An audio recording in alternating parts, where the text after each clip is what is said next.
Hello बच्चों, कैसे हो तुम सब लोग बेटा। वरुण एडवांस बैच में आई होप आप सब लोग बढ़िया हैं। सबको बहुत बहुत गुड मॉर्निंग, गुड इवनिंग, जब जब भी आप देख रहे हैं। जय हिंद। राइट। और होपफुली बच्चों आप सब लोग बढ़िया हैं घर में। और अब जेई मेंस 2 आ रहा है, फिर एडवांस्ड भी आ रहा है। मज़ा आने वाला है। धीरे धीरे दिल की धड़कनें बढ़ रही हैं सभी बच्चों की। पेशेंस रखना है, बिल्कुल रिलैक्स होकर बेटा पेपर देना है। आराम से अपनी प्रिपरेशन देखो, तुम्हारी खराब होगी तो तुम में टेंशन होगी। अगर प्रिपरेशन अच्छी है तो अपना रिलैक्स होके जाओ और दे देना पेपर। हो जाए अच्छी बात है, नहीं हो तो मत, कोई भी दिक्कत नहीं है। ठीक है, ऐसे से देना होता है जेई का पेपर। बहुत ज़्यादा प्रेशर लोगे दोगे फिर नहीं होगा बेटा, सिलेक्शन बड़ा मुश्किल हो जाता है, क्योंकि ऑलरेडी टफ है और आप प्रेशर और लेके बैठ जाएंगे, दिक्कत हो जाती है। ठीक है, रिलैक्स होके दोगे, यू नेवर नो, क्लियर हो जाए। कुछ उस दिन के ऊपर किस्मत सही रही, उस दिन क्वेश्चन बनने लग गए, हो जाएगा। बस मेहनत उससे पहले अपने जो अपने हाथ में है वो क्या है, मेहनत करना। मेहनत फुल रखो। बिल्कुल भी ये नहीं कि यार गड़बड़ कर रहे हो, पढ़ना चाहिए बट पढ़ नहीं रहे हो, कल से पढ़ूंगा वाला सीन मत करना भाई। देखो और वरुण एडवांस में हमने अभी स्ट्रेट लाइन शुरू किया था। पिछला लेक्चर नंबर 1 खत्म हुआ है। कोऑर्डिनेट ज्योमेट्री बड़ी इंटरेस्टिंग यूनिट शुरू करी है।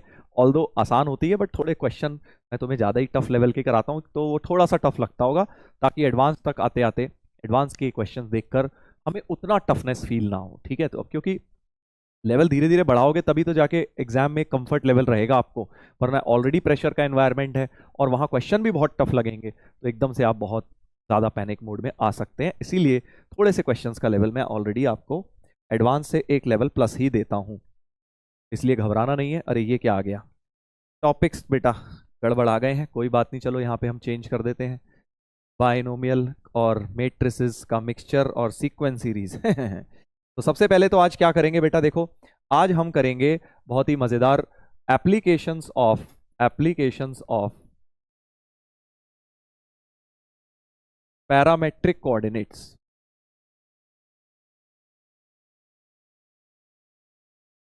पैरामेट्रिक कोऑर्डिनेट्स छोटा लिख देते हैं, पैरामेट्रिक कोऑर्डिनेट्स।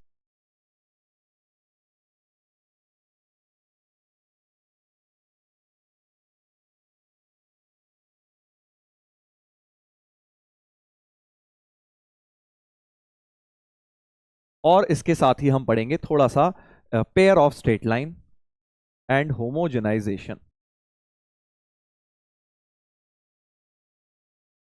जेनाइजेशन नाम की चीज आपने सुनी होगी डेफिनेटली, है ना, पेयर ऑफ स्ट्रेट लाइंस में आता है। तो वो जो चीजें आज करेंगे, और बीटीज इंपॉर्टेंट ब्रेन टीजर्स तो साथ में के चलते ही रहेंगे। चलिए तो देखते हैं सबसे पहले पैरामेट्रिक कोऑर्डिनेट। देखो होता क्या है, कभी भी एक फिक्स्ड पॉइंट है, मान लो x1 y1 एक फिक्स्ड पॉइंट है, उससे r डिस्टेंस दूरी पर अगर हमें एक variable point x comma y लिखना है और slope of the line theta है, मतलब tan थीटा इस लाइन की स्लोप है, तो पैरामेट्रिक कोऑर्डिनेट सीधे सीधे होते हैं x equal to x1 plus R cos theta, y equal to y1 plus R sine theta. Right, quick recap दे रहा हूं आपको। ये आपके पैरामेट्रिक कोऑर्डिनेट होते हैं आर दूरी पर। आर क्या है, डिस्टेंस, थीटा क्या है, स्लोप एंगल है। सो फॉर एग्जांपल मान लीजिए कि मैं आपको एक लाइन दे देता हूं, 3x minus 4y plus 7 equal to 0, और मान लो इस पे कोई एक पॉइंट लिख लो, चलो 6 ले लो, और इस पे एक पॉइंट ले लो 2,0, है ना। 2,0 से मैं कहता हूं कि भैया एक बात बताइए 10 डिस्टेंस की दूरी पे पॉइंट बताइए, 10 डिस्टेंस की दूरी पर इस पॉइंट से 10 डिस्टेंस की दूरी पे एक पॉइंट बी के कोऑर्डिनेट्स बताइए। ठीक है, तो आप क्या कहेंगे कि भाई इसमें x1 y1 एक तरह से 2 और 0 है, और थीटा निकाल लोगे, tan थीटा 3/4 है, slope of this line tan theta 3/4 है, तो sin थीटा 3/5 हो गया, cos थीटा 4/5 हो गया। ठीक है, साइन कॉस निकाल लिए, और अब हम बेटा ये फॉर्मूले को चिपका देते हैं। तो x की वैल्यू हो जाएगी x1 plus R cos theta, x1 है 2, r है 10 कॉस थीटा, y की वैल्यू हो जाएगी y1 0 plus 10 sine theta.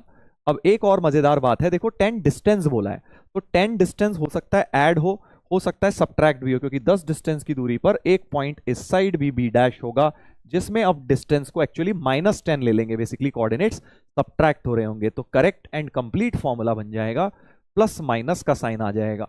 4 coordinates नहीं आएंगे, 2 ही होंगे, बस एक बार दोनों में प्लस लोगे, दोनों में ही x और y में प्लस या दोनों में ही माइनस, तो ऐसे 2 पॉइंट्स निकल कर आ जाएंगे। एक तो ये हो गया, और एक ही माइनस वाला भी लगा देते हैं। सो 2 plus minus 10 into cos theta हो गया 4/5, और ये 0 प्लस माइनस 10 इंटू 3/5, तो ये बन गया 2 प्लस माइनस 8, है ना, और ये बन गया प्लस माइनस 6। तो 2 प्लस 8 एक बार तो ले लोगे, 2 प्लस 8 यानी कि 10, 6 जब ये प्लस वाला लिया, और एक जब माइनस वाला, तो -6, दूसरा हो जाएगा जब नेगेटिव वाले दोनों साइंस नेगेटिव ले लिए, राइट। तो ये ऊपर वाला जो पॉइंट होगा वो 10, 6, और नीचे वाला जो पॉइंट होगा -6, हो जाएगा, राइट।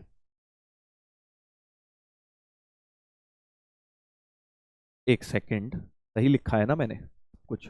ओहो, गड़बड़ कर दी मैंने। इसको बेसिकली लाइन की क्वेश्चन पे तो सेटिस्फाई नहीं कर रहा है, -6 होना। अब आई थिंक ठीक है ना, अब सही है 10, अब सही है, और -6 भी सेटिस्फाई कर रहा है, सारा डेटा बढ़िया हो गया। 18, 6, 24 होता है, बिल्कुल सही। ठीक है, इस तरह से हो गया। मैंने ऐसी क्वेश्चन बना दिया यार तुम्हारे सामने, तो थोड़ा डेटा इनकंसिस्टेंट हो गया था, तो लाइन की इक्वेशन को सेटिस्फाई कर गया। इस तरह से एक हल्का फुल्का सा एग्जाम्पल से मैंने आपको पैरामेट्रिक कोऑर्डिनेट समझा दिया है। ठीक है, तो 2 पॉइंट होते हैं एट अ डिस्टेंस r दूरी पे, जब भी हमें x1 y1 से लिखना है, एक प्लस r दूरी पे और ऐसे ही एक माइनस r दूरी पे 2 पॉइंट्स बन जाते हैं।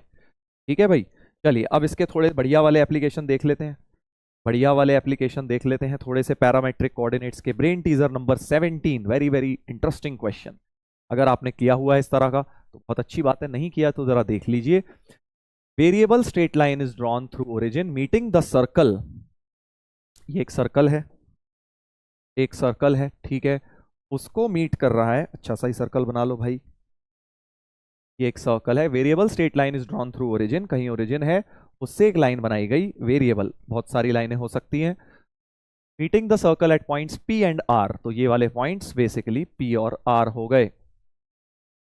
On the line PR a point Q is taken such that OP, OQ, OR are in AP। First part है कि एक पॉइंट Q ऐसे लो कि OP, OQ और OR जो डिस्टेंसेस हैं वो बेटा AP फॉर्म कर रहे हैं। ठीक है, ठीक है, समझ गए सर, ये वाले डिस्टेंसेस AP फॉर्म कर रहे हैं। तो फॉर एग्जाम्पल अगर मैंने ये डिस्टेंस सपोज R1 कह दिया पैरामेट्रिक वाला, ये ओरिजिन से डिस्टेंस R2, और ऐसे ही ओरिजिन से डिस्टेंस R3, OR को कह दिया अगर मैंने, तो ये तीनों डिस्टेंसेस फर्स्ट पार्ट में AP में हैं, यानी कि 2R2 equal to R1 plus R3।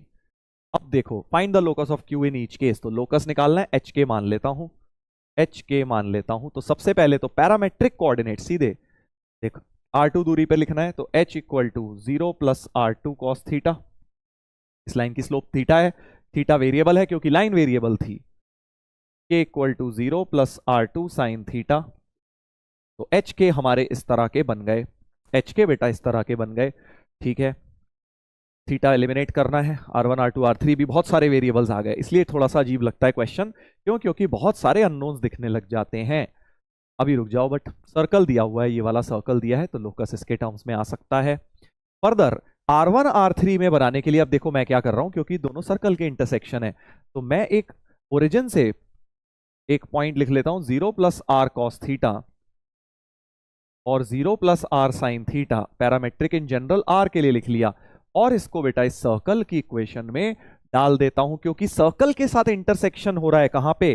Basically देखिए, लाइन की पैरामेट्रिक इक्वेशन हो गई, अगर मैं इसको सर्कल में डालूंगा तो मतलब साइमल्टेनियसली सॉल्व कर रहा हूं, साइमल्टेनियसली सॉल्व करके तो हमें इंटरसेक्शन मिलता है, यानी जो इंटरसेक्शन पॉइंट्स वाली वैल्यूज हैं वो मिल जाएंगी। तो क्या कहना चाह रहा हूं, इधर देखो, x को r cos थीटा वहां डालो, x को r cos थीटा वहां डाल दिया, ऐसे ही r sin थीटा भी डाल दिया, और 2g r cos theta 2f r sin theta plus c बराबर 0। तो r में एक तरह से क्वाड्रेटिक सी दिख जाएगी तुम्हें,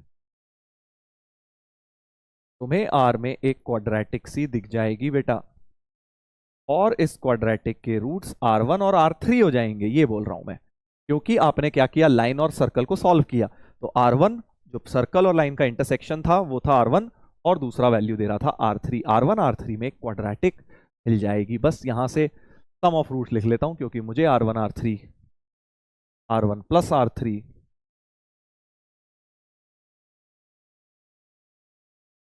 ये क्रिएट करना है, और R1 इंटू R3 आ गया है ना भाई। तो अब क्वेश्चन ये है कि लोकस कैसे निकाला जाए, और लोकस में इतनी सारी चीजें आ गई हैं, R1 R2 R3 theta GFC, क्या क्या रख सकते हैं, जो गिवन है वो रख सकते हैं, GFC के टर्म्स में दे सकते हैं, बाकी सब वेरिएबल्स हैं, एलिमिनेट करना है। तो देखो फर्स्ट कंडीशन है 2R2 equal to R1 plus R3, तो 2R2 equal to 2R2 equal to R1 plus R3 की वैल्यू ये वाली यूज करता हूं, -2 G cos theta plus F sign theta, 2 उड़ा दिया। ऑल्सो R2 हटाना है, R2 कैसे अच्छा cos थीटा साइन थीटा हटा देता हूं, देखो पहले H bye R2, cos theta को यहां से H बाय R2 हटाता हूं,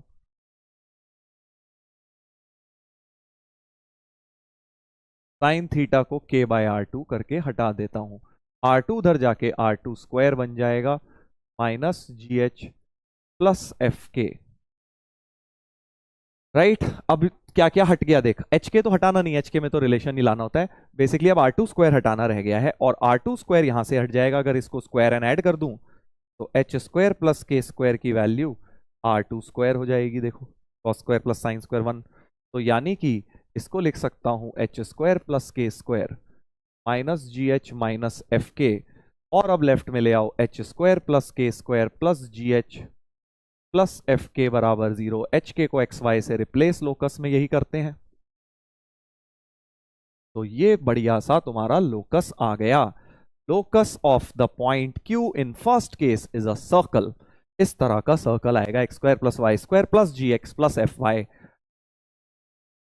ठीक है भाई, सी नहीं आएगा, G x plus F y की टर्म आ रही है बस। बहुत ही बढ़िया क्वेश्चन हो गया। फाइनली देखिए आपने लोकस में से सब हट गया, R1 R2 R3 और थीटा, चारों वेरिएबल एलिमिनेट हो गए। अब बी पार्ट निकालते हैं, अगर जीपी में होगा तो जीपी की कंडीशन लिख लेता हूं भाई।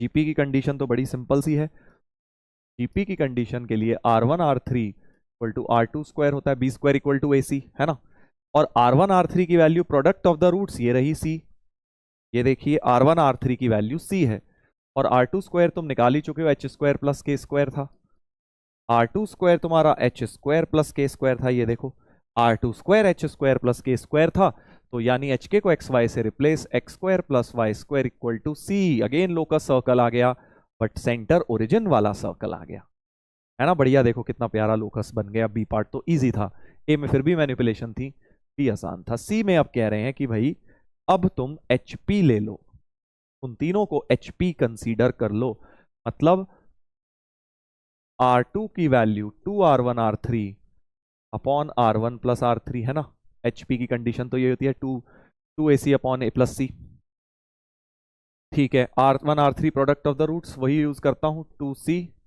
R1 प्लस R3 की जगह ये था -2 G cos theta plus F sign theta, 2 से 2 कट गया, क्रॉस मल्टीप्लाई कर देते हैं, GR2 cos theta plus FR2 sine theta, पूरे में माइनस है, इक्वल टू C,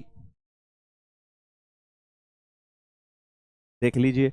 अब R2 cos थीटा की जगह सीधे सीधे H डाल देता हूं, ये देखो, और R2 साइन थीटा की जगह K, तो ये H हो गया, ये K हो गया, सब कुछ राइट में ले जाओ, तो GH plus FK plus C बराबर 0, HK को बेटा XY से रिप्लेस, तो GX plus FY plus C बराबर 0, ये आ गया लोकस। थर्ड पार्ट में एक स्ट्रेट लाइन आ गया। बहुत ही प्यारा क्वेश्चन है, क्यों, क्योंकि इसके अंदर बहुत सारे कॉन्सेप्ट लग गए, सीक्वेंस सीरीज तो लगी गया, पैरामेट्रिक कोऑर्डिनेट लग गया, लोकस लग गया, पैरामेट्रिक के एक तरह से तुम्हें एप्लीकेशन सिखाए मैंने। जब भी फिक्स्ड पॉइंट से, सर हमें कैसे पता पैरामेट्रिक लगाना होता है किस क्वेश्चन में, तो उसका एक बहुत सिंपल आंसर दे रहा हूं। जब भी एक फिक्स्ड पॉइंट से डिस्टेंसेस की बात की जाए, ओरिजिन है कोई भी पॉइंट हो कोई फर्क नहीं पड़ता, फिक्स्ड पॉइंट से डिस्टेंसेस की बात की गई है, देख ओरिजिन से डिस्टेंसेस OP OQ OR, तो आप पैरामेट्रिक सोच सकते हैं उसमें। चलो एक और, अब अगर ये समझ गए हो तो ये वाला खुद से करो, अब अगर पहली बार पढ़ा है तो आपने कॉन्सेप्ट जल्दी से इसे ट्राई करिए, फिर से देखो वैसे ही, variable line is drawn through origin to meet this line and this line, parallel lines दिख रही हैं, एक दो पैरेलल लाइंस दी हुई हैं, y minus x equal to 10, y minus x equal to 20। Sir origin तो देखना पड़ेगा कहाँ है, कोई फर्क नहीं पड़ता, कहीं मर्जी बना ले, रफ फिगर बनानी है, ओरिजिन से एक वेरिएबल लाइन बनाई गई है, ये मान लो ओरिजिन है कहीं, meeting the lines at points A and B. काफी सिमिलर क्वेश्चन है, सर्कल की जगह इस बार दो पैरेलल लाइंस हैं। If a point P is taken on L, ये लाइन एल है, सच दैट एचपी की कंडीशन बेटा दिख रही है मुझे, ये वाला पॉइंट पी है जिसका लोकस निकालना है, और एचपी की कंडीशन दी है लोकस ऑफ पी बताइए। बिल्कुल सेम सिमिलर क्वेश्चन, जल्दी से पॉज करके निकालो, आंसर मैच करो। ठीक है, जल्दी से ट्राई करिए सब लोग। फिर से इस लाइन की स्लोप थीटा मान लेते हैं जिसके अलोंग पैरामेट्रिक लगा रहे हैं। सो एच हो गया, अगेन इस डिस्टेंस को मान लो r1, इसको मान लिया r1, इसको मान लो r2, और इस वाले को मान लो r3।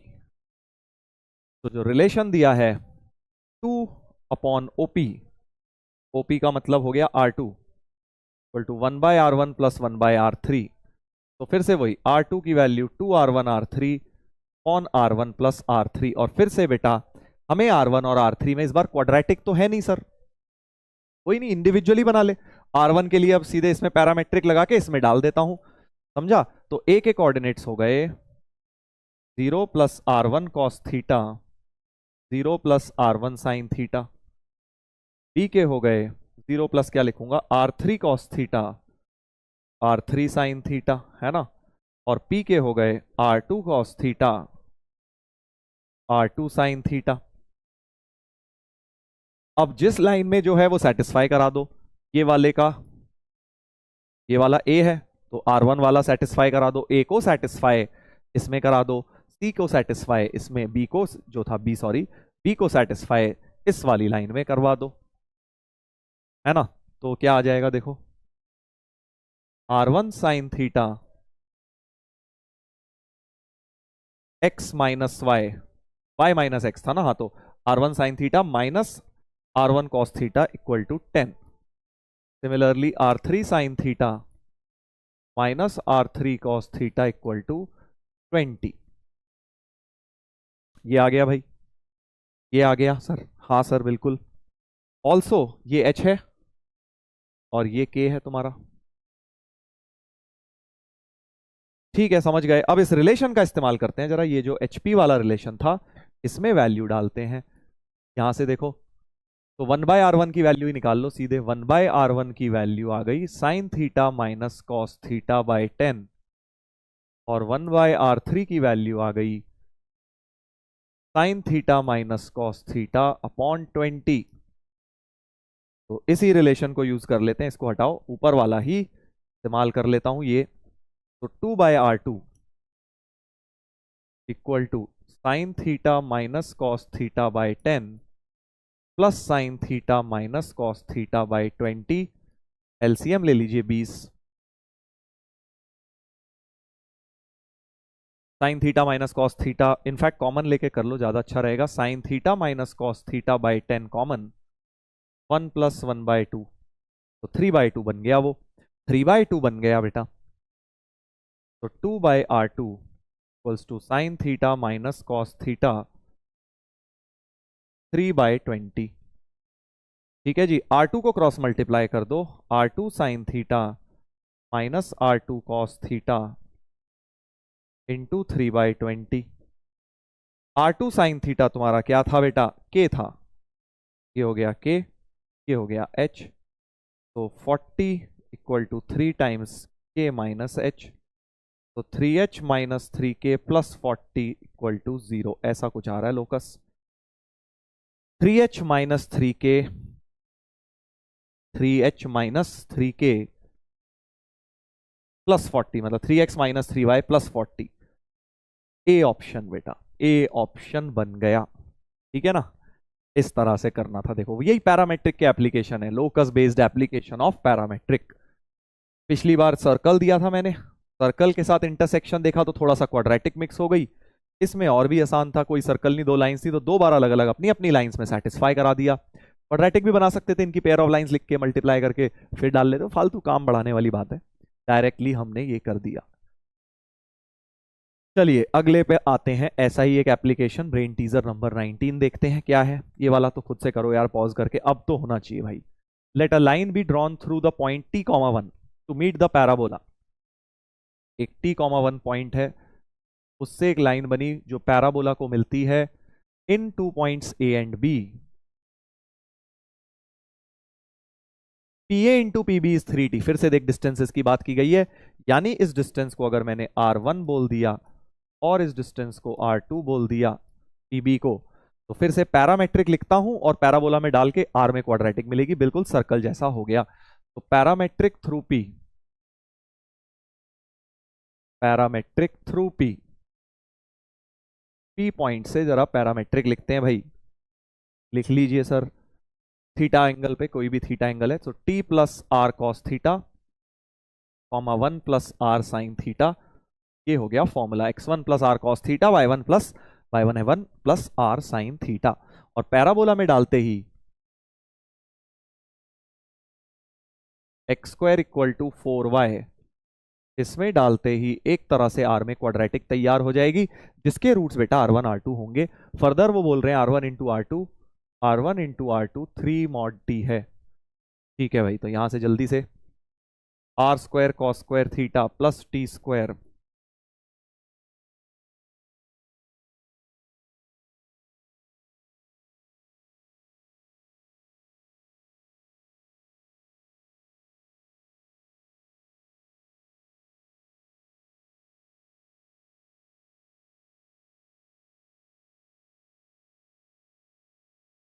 तो ये एक तरह से क्वाड्रेटिक बन गई, जिसके रूट्स R1 R2 हैं। Further product of the roots ये लेना है, तो t square minus 4 upon cos square theta बराबर, ये प्रोडक्ट ऑफ द रूट्स आ गया देखो, सी बाय ए करके, ये बराबर दिया है 3 मॉड टी के बराबर। ठीक है, 3 मॉड टी के बराबर दिया है। अब देखो बेटा, हमें क्या चाहिए, मैक्सिमम वैल्यू ऑफ टी चाहिए, तो यहां से कॉस स्क्वायर थीटा की कुछ वैल्यू आ गई, कॉस स्क्वायर थीटा की आ गई t square minus 4/3 mod t, है ना। और कॉस स्क्वायर थीटा तो लेस देन इक्वल टू 1 होता है, cos square theta less than equal to 1 होता है, बिल्कुल सर होता है, और ग्रेटर देन इक्वल टू 0 भी होता है। हाँ बस अब यहां से रेंज निकल आएगी, देखो टी की कर लो, तो t square minus 4/3 mod t less than equal to 1 greater than equal to 0, right, correct है भाई। बस अब यहां से इस इधर इधर से निकाल लो, क्रॉस मल्टीप्लाई कर लीजिए 3 मॉड टी। बस अब तो एक बार टी को पॉजिटिव ले लो, टी को पॉजिटिव ले लो, एक बार टी को नेगेटिव, मैक्स वैल्यू निकालनी है ना टी की, मैक्स वैल्यू निकालनी है, तो भाई पॉजिटिव ही रख लेता हूँ, टी को पॉजिटिव ही रख लिया, तो टी माइनस 4 टी प्लस 1, देखो भाई सही लिखा है ना मैंने।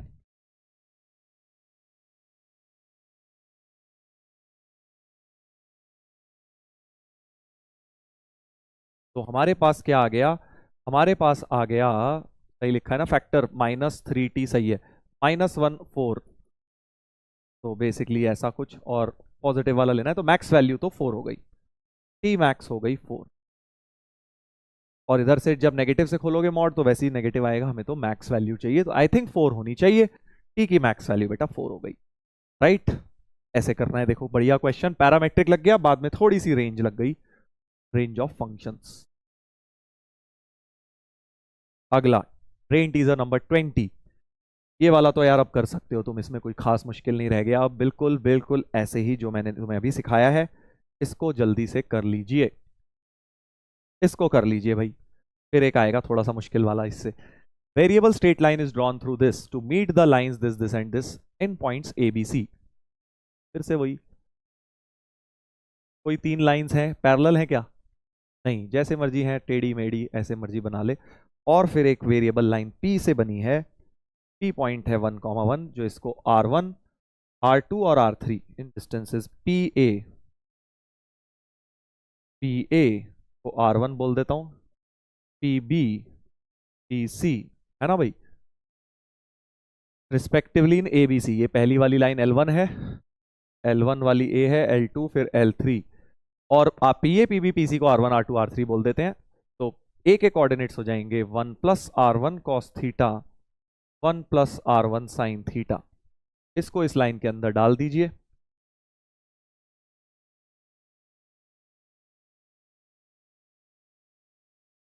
R1 cos theta plus sine theta बराबर 1 हो गया है ना। और रिलेशन जो आप देखिए करना क्या है, greatest value 10 by PB, 10 by PB, PB का मतलब R2, तो 10 by R2 plus 5 by PC, PC का मतलब R3 माइनस 7 बाय R1, ये बनाना है ना। तो 1 बाय R1 तो यहां से बन गया क्योंकि R1 का रेसिप्रोकल बनाना है, so 1 by R1 is cos theta plus sine theta, first equation. ऐसे ही बिल्कुल अब दूसरे में डालो, इसके अंदर डालोगे बस R2 वाले डाल दो, तो 3 into 1 plus R2 cos theta equals to 12, 4 3 7 5 12, तो 3 cos theta plus 4 sine theta into R2 equal to 5।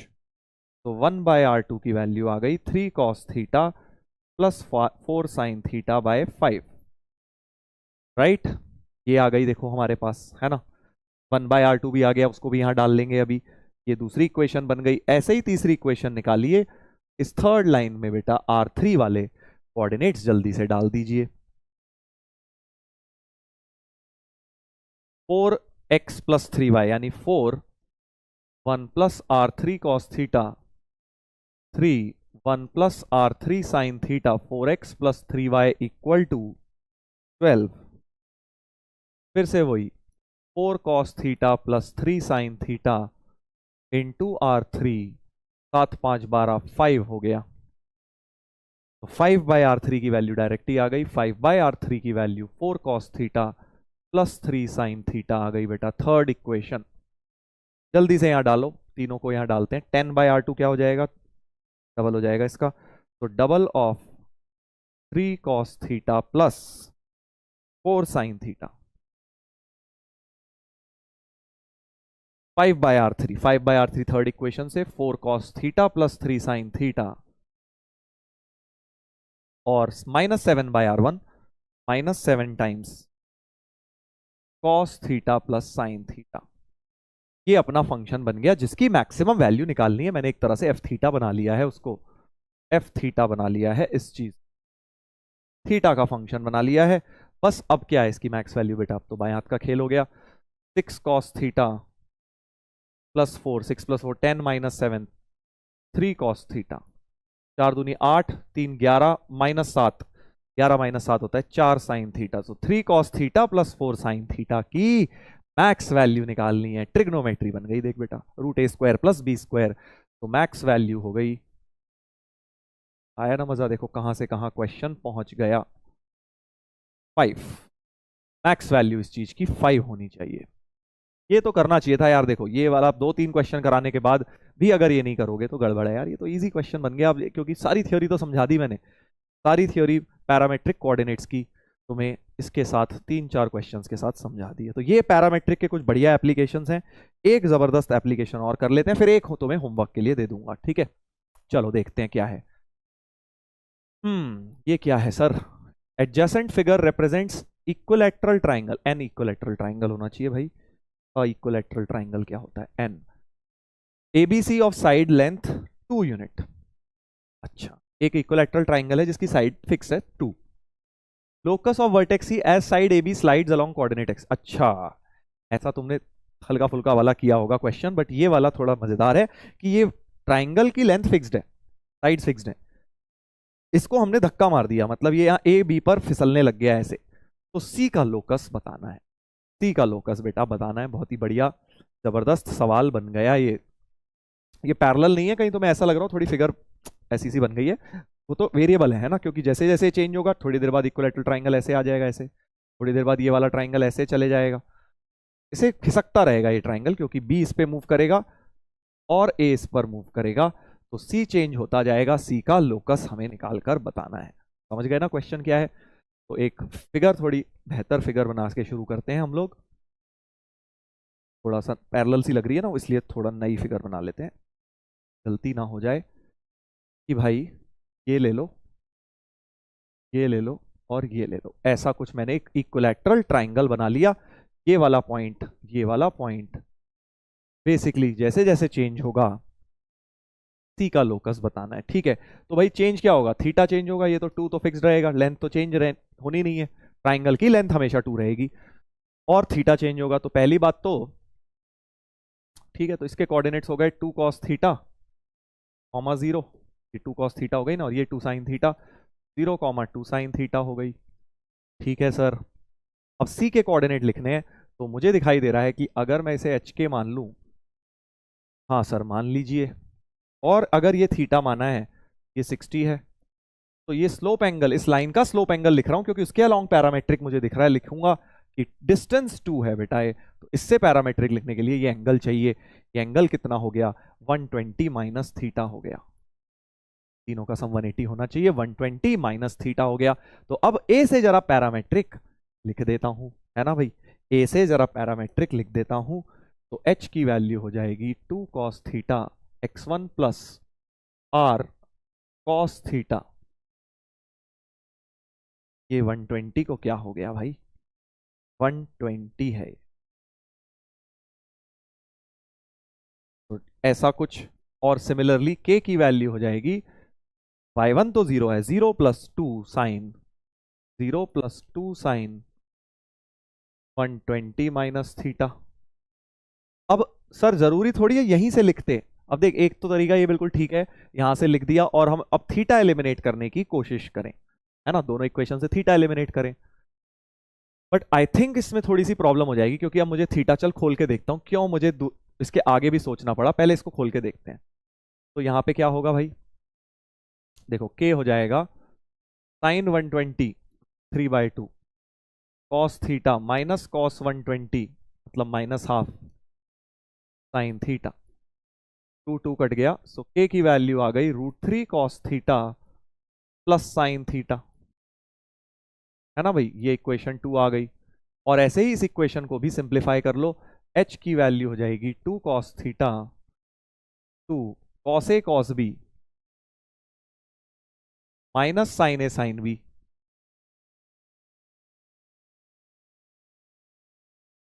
तो यहां पे देखो cos a माइनस बी में मैंने थोड़ी मिस्टेक की है, cos a cos b plus sine A sine B होता है ना, तो प्लस साइन 120 √3/2 हो गया। तो h की वैल्यू देखो यहां से क्या आ जाएगी, 2 cos theta minus cos theta हो गया, cos theta plus √3 sine theta, है ना भाई। तो अब h और k की एक तरह से वैल्यू मिल गई है, थीटा को बेटा अब एलिमिनेट करना है इन दो इक्वेशन से, लोकस निकालना है तो थीटा एलिमिनेट करना है ना। जनरली तो अब क्या होता है, देखो स्क्वायर एंड ऐड करके ऐसे में फायदा होता है, अभी भी करते हैं, स्क्वायर एंड ऐड करते हैं, बट एच स्क्वायर प्लस के स्क्वायर की वैल्यू हो जाएगी, देखो cos square 3 cos square 4 cos square, 3 sine square 4 sine square, but 2ab की टर्म जनरली कट जाती है, इसमें कटी नहीं, 2√3 मिला के 4√3 साइन थीटा कॉस थीटा आ गया। तो यानी कि एच स्क्वायर प्लस के स्क्वायर हो गया 4 + 4√3 साइन थीटा कॉस थीटा। अब प्रॉब्लम ये है, थीटा एलिमिनेट करना है तो ये भी हटाना है ना, तो अब sign theta into cos theta की वैल्यू निकालनी है। उसके लिए क्या करो बेटा, इन दोनों को जरा मल्टीप्लाई कर दो, ताकि sign theta into cos theta की टर्म्स क्रिएट हो जाए।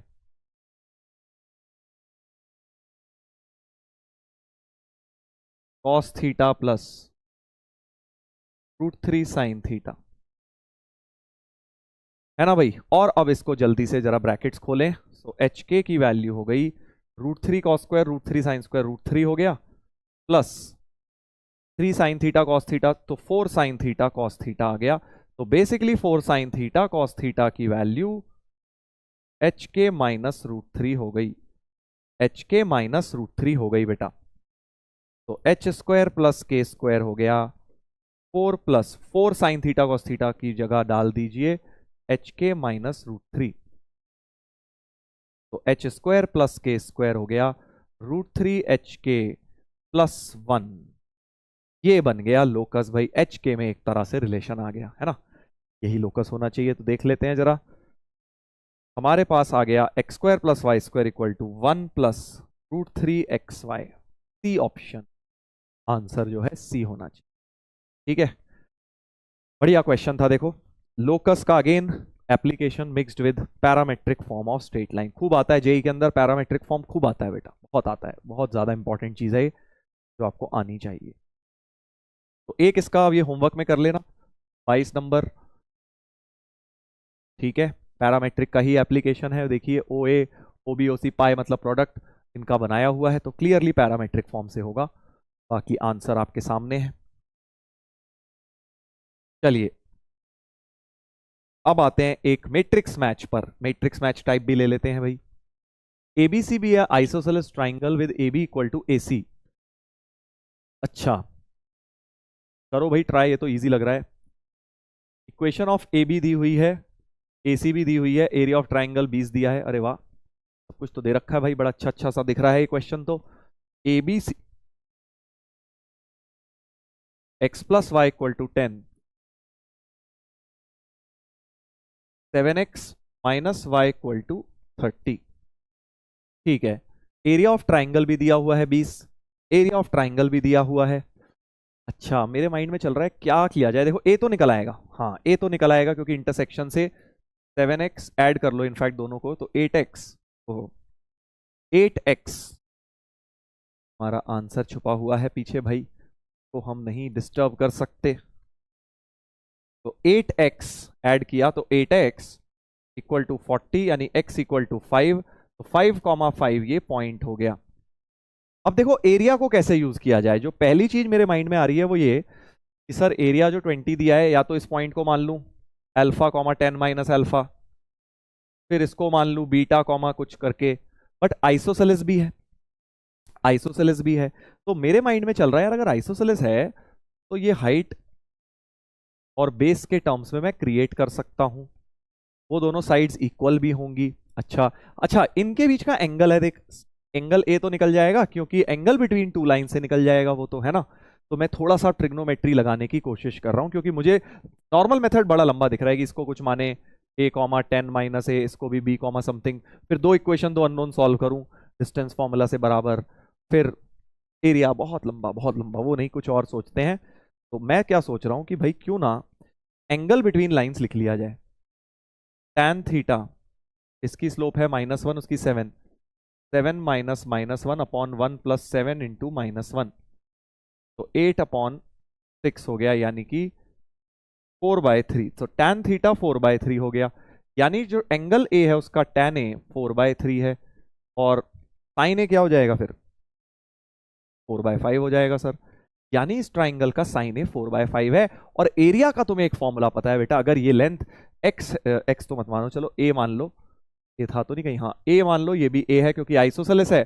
सो half A square sine A, half A square sine A, half product of two sides into sine theta का फॉर्मूला होता है area of two triangle. Area of triangle 20, तो वहां से A solve हो जाएगा तुम्हारा साइड लेंथ, समझे ना। थोड़ी सी ट्रिग्नोमेट्री लगा के ए स्क्वायर की वैल्यू आ गई 25 दूनी 50, ए स्क्वायर की वैल्यू 50 आ गई भाई, ए की वैल्यू साइड लेंथ आ गई 5√2। तो ये दोनों साइड्स कहने का मतलब ये है 5√2 5√2 हो गई। ठीक है सर, अब क्या करें।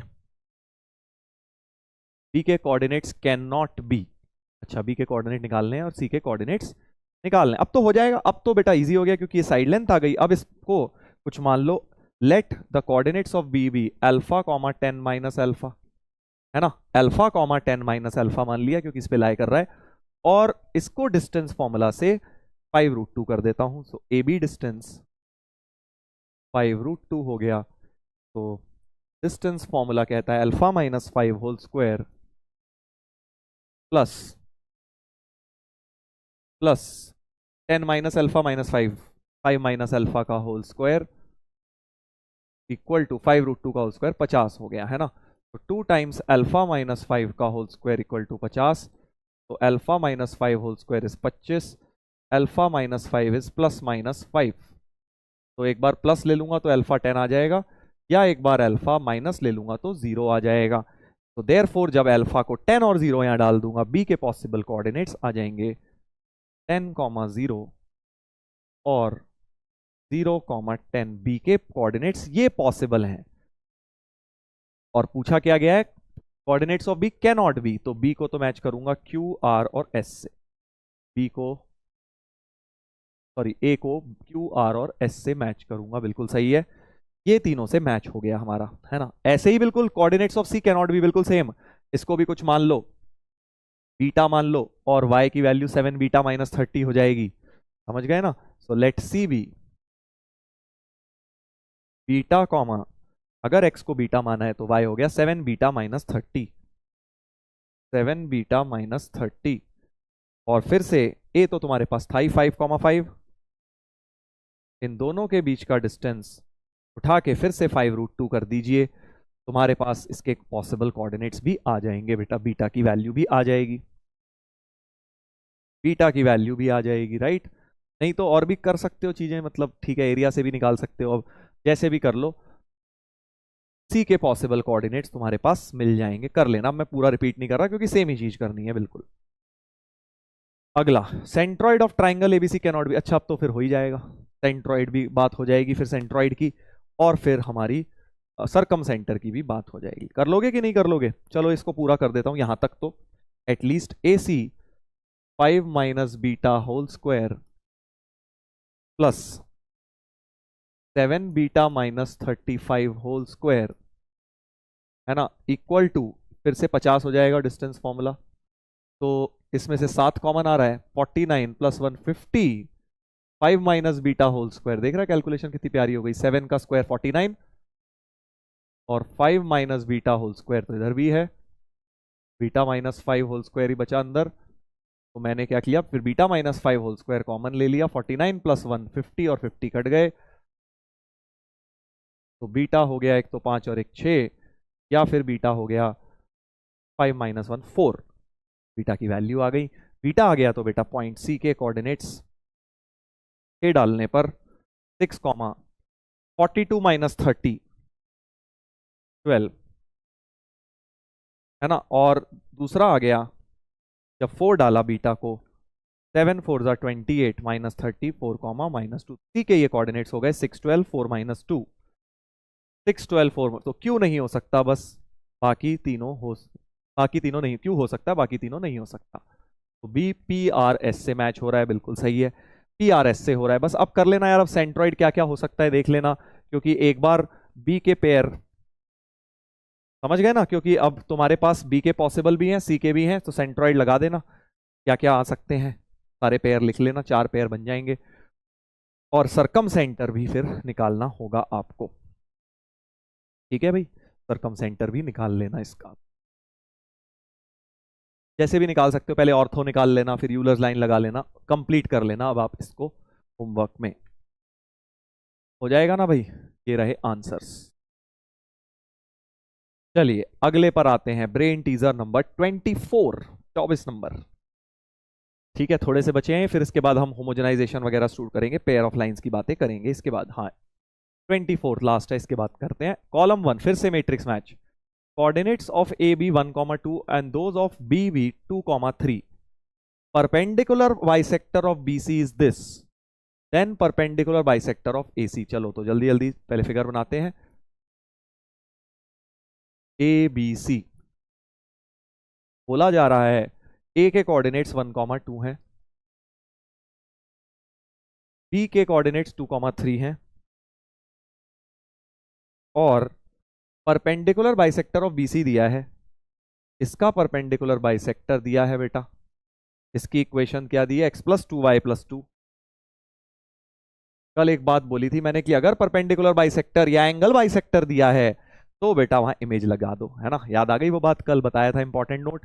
तो अगर ये मिरर है परपेंडिकुलर बाइसेक्टर में, सीधे बी की इमेज सी निकल आएगी, ठीक है भाई, तो सीधे के सीधे सी के कोऑर्डिनेट्स आ जाएंगे। इमेज का फॉर्मूला लगा देता हूं, x-2/2a y-3/2b is minus of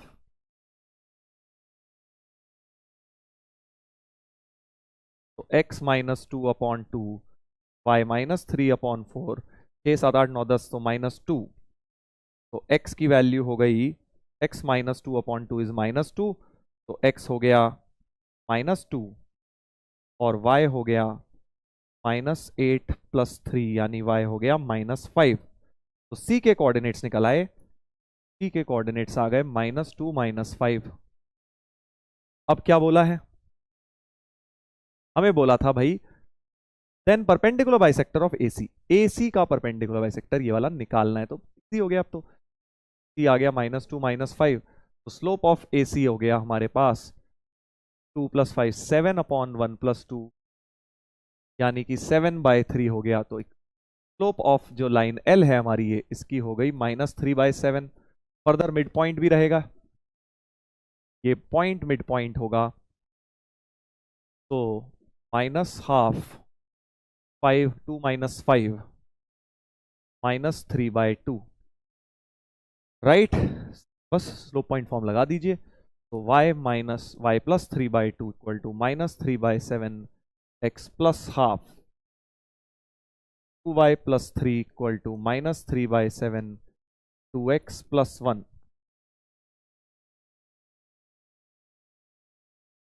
6x + 14y + 24 = 0, 3x + 7y + 12 = 0, ऐसा कुछ आ रहा है। 3x + 7y + 12 Q से मैच हो रहा है भाई। A तो A मैचेस विद Q, बहुत बढ़िया, आ गया भाई आंसर, है ना। इमेज का फंडा लग गया, देखो ऐसे ही होते हैं मैट्रिक्स मैच में, ज्यादा टफ क्वेश्चन नहीं होते हैं। Let mid points of AB and AC be, if A is this then altitude on BC is, ठीक है। AB एंड AC के मिड पॉइंट्स दिए हुए हैं। अब नया क्वेश्चन है B पार्ट, करिए जल्दी से try. Mid points of AB and AC are this, एक ट्राइंगल दिया है, mid points of AB and AC दिए हैं 1 1 3 4 1 1 3 4। A के कोऑर्डिनेट्स दिए हैं 3 - 3, ठीक है। ऑल्टीट्यूड ऑन BC इज, समझ गए, BC पर ऑल्टीट्यूड मतलब इसकी इक्वेशन बतानी है,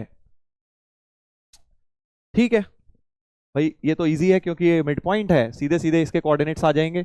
1 बनाना है तो -1 हो गया, 3 - 1/2 1 आ जाएगा, है ना। और -3 में 1 बनाना है तो 5 ले लो, यहाँ पे देख रहे हो, समझ रहे हो कैसे लिख रहा हूँ डायरेक्ट, क्योंकि दिस प्लस दिस बाई 2 ये आना चाहिए। 3 - 1/2 ये आ गया, और 5 - 3/2 ये आ गया। ऐसे इसके लिख लो। 3 लाना है, 3 है भाई, 3 ही ले लो यहाँ पे, 3 + 3 6 हो गया बाई 2। और -3 4 लाना है, तो 4 दूनी 8 11, 11 - 3 कितना होता है, 8/2 4 हो गया। तो 3, 11 BC, C के कोऑर्डिनेट्स हो गए, है ना। ऐसे फास्ट फास्ट करना है भाई। अब देख, बस अब तो हो गया। स्लोप ऑफ BC लिख लो, स्लोप ऑफ BC लिख लो 11 - 5/3 + 1, यानी 6/4, यानी 3/2। तो स्लोप ऑफ AD लाइन हो जाएगी, स्लोप ऑफ AD -2/3। ये तो बड़ा इजी हो गया यार। y + 3 = -2/3 x - 3, तो 2x + 3y + 3 = 0, 2x + 3y + 3 = 0, S आ गया, है ना भाई। तो B matches with S, B matches with S, बिल्कुल बढ़िया। अब हमारे पास C निकालना है। Coordinates of A and B are this respectively, bisector of internal angle, फिर से एंगल बाइसेक्टर दे दिया, इमेज का फंडा यूज करेगा, ठीक है। ये इस क्वेश्चन में वही है जो कल बताया था, देख सी पार्ट यहां सॉल्व कर रहा हूं। बोला जा रहा है coordinates of A and B दिए हैं, bisector of A B C दिया है, coordinates of A and B, ये एंगल बाइसेक्टर दिया है बेटा, एंगल बाइसेक्टर दिया है। ए के कोऑर्डिनेट्स दिए हैं 0 3 1 0, 0 3 1 0, और एंगल बाइसेक्टर जो था वो दिया है x - 3y = 1। तो निकालना क्या है हमें, हमें निकालना है इक्वेशन ऑफ BC। बहुत इजी हो गया, देख कल बताया था, क्योंकि भाई ये वाला तुम्हारा इंसिडेंट रे होगा तो ये रिफ्लेक्टेड रे होगा, क्योंकि ये दोनों एंगल बराबर दिए हैं, राइट। यानी इंसिडेंट रे का कोई भी पॉइंट, उसकी इमेज इस बार जो होगी इस लाइन में, वो A' जो है BC पर लाई करेगी। कल करा था ऐसा, बिल्कुल सेम किया है कल, जल्दी से निकाल डालो। x माइनस 0/2, y माइनस 3/-6, 0 3 इसमें डालेंगे तो -9 -1 -10/9 और एक 10, बहुत ही बढ़िया सा हो रहा है। 1, x आ गया 2, y आ गया -3, 2, -3, इसका एक पॉइंट है 1 0, इनसे 2 पॉइंट फॉर्म लगा दो, आंसर आ जाएगा बेटा। ठीक है, चेक कर लेना। सी का आर कह रहे हैं 3x + y = 3, 3x + y = 3 में ये सेटिस्फाई कर रहा है, चेक कर लो।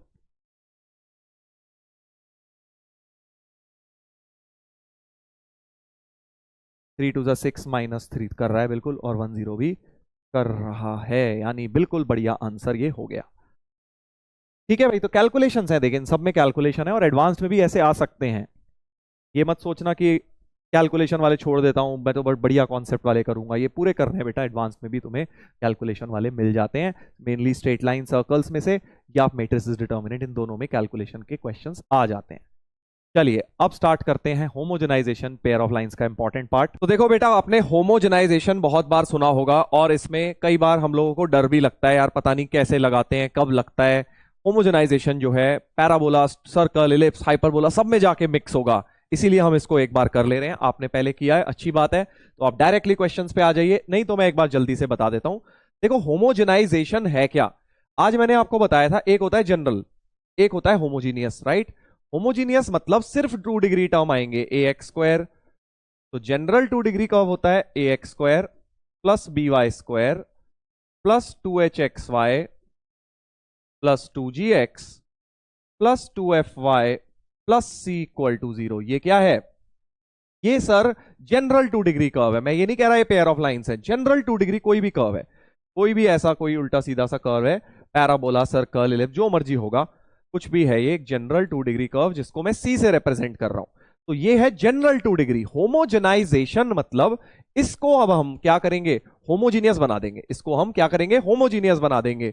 इसको होमोजीनियस किसके हेल्प से बनाएंगे, एक लाइन की हेल्प से बनाएंगे।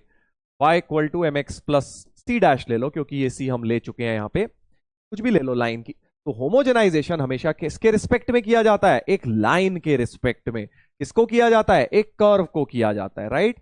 कोई भी कर्व हो सकता है, वो एक 2 डिग्री कर्व।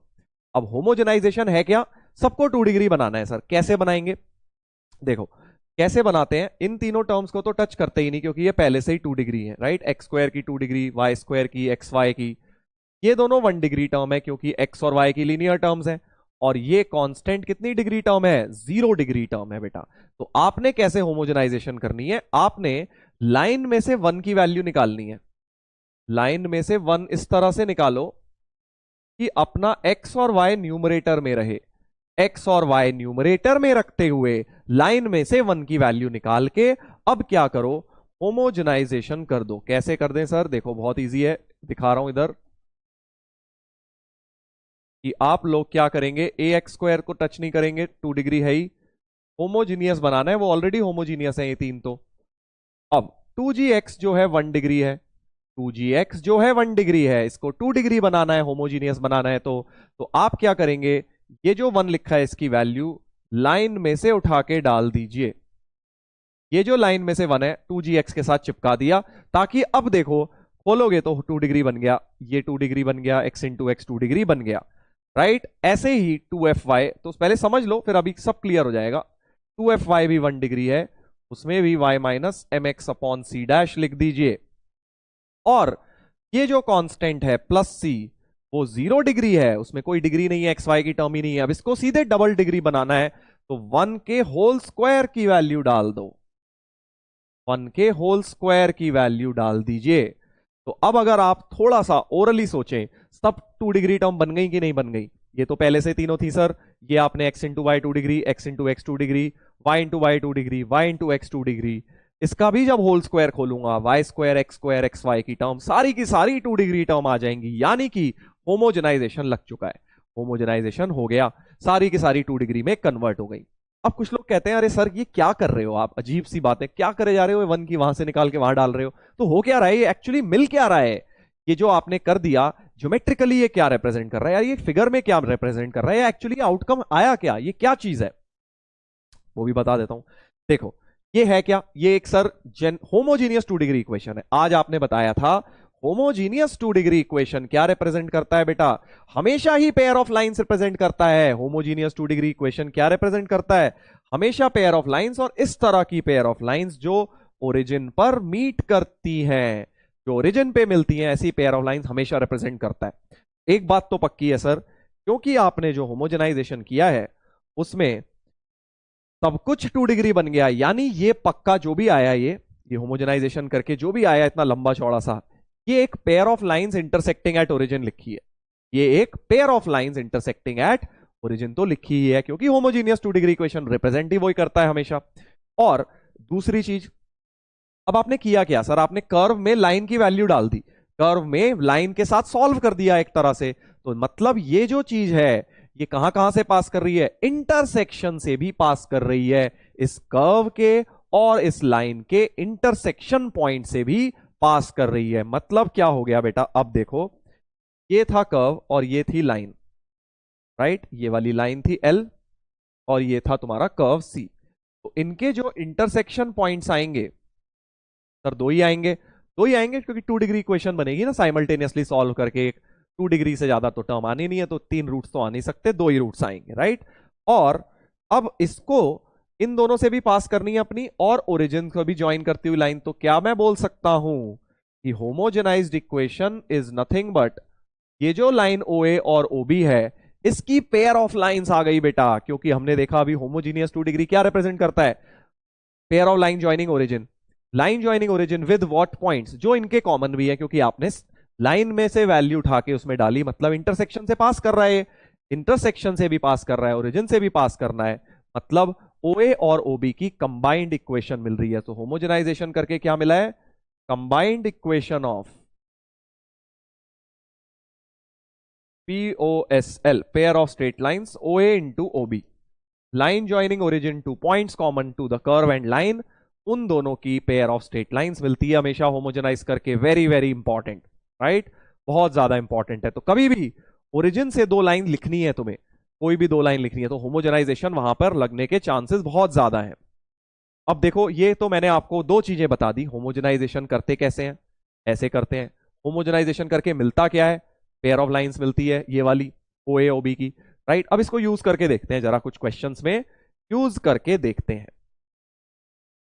चलिए क्वेश्चन नंबर 25 पे आ जाते हैं, ब्रेन टीजर नंबर 25।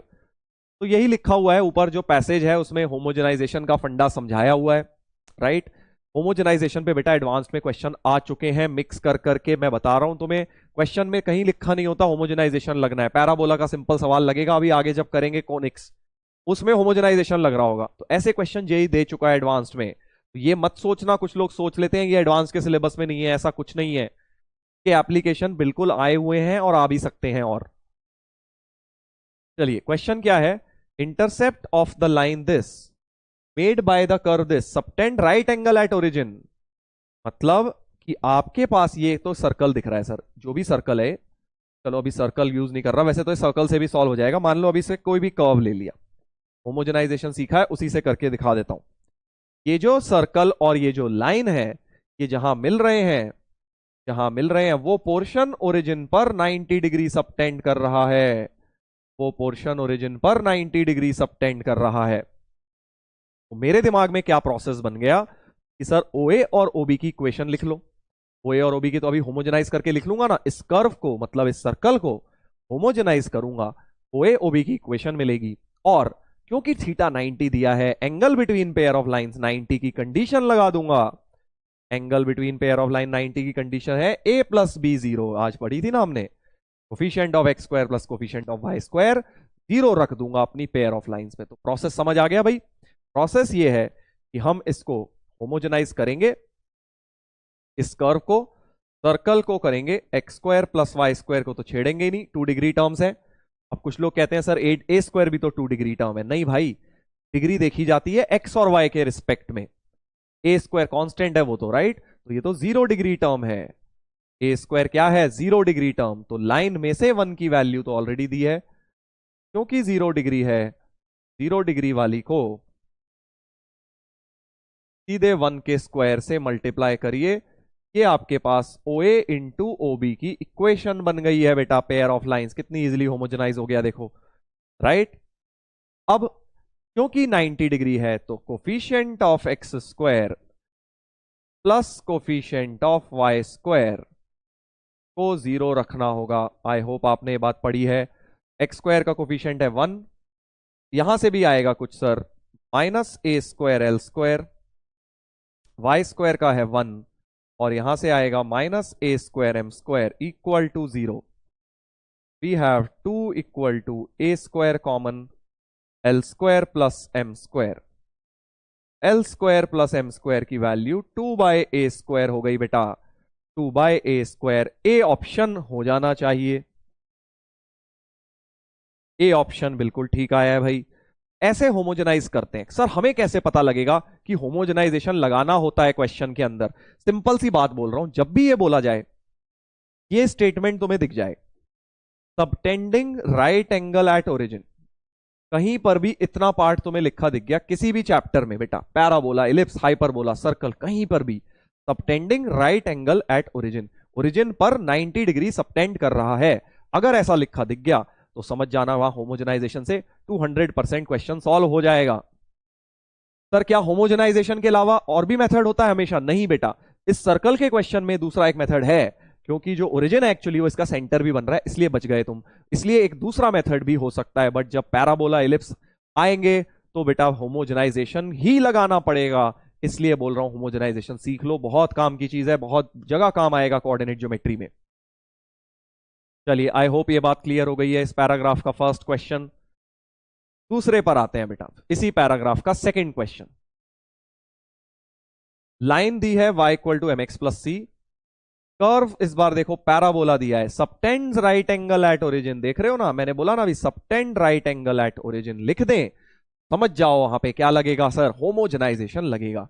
तो इस बार लाइन दी है ये, मतलब वही वाली कहानी हो गई, इस बार बस पैराबोला दिया है और वो लाइन दी है, और ये 90 पे, ओरिजिन पे 90 बना रहा है, ओरिजिन पर 90 बना रहा है, तो वही सेम कहानी बिल्कुल की होमोजेनाइज करिए, पैराबोला को लाइन के रिस्पेक्ट में होमोजेनाइज करो और a प्लस बी 0 डाल दो, ताकि 90 की कंडीशन तो यही है यार, बार बार यही करते हैं हम लोग।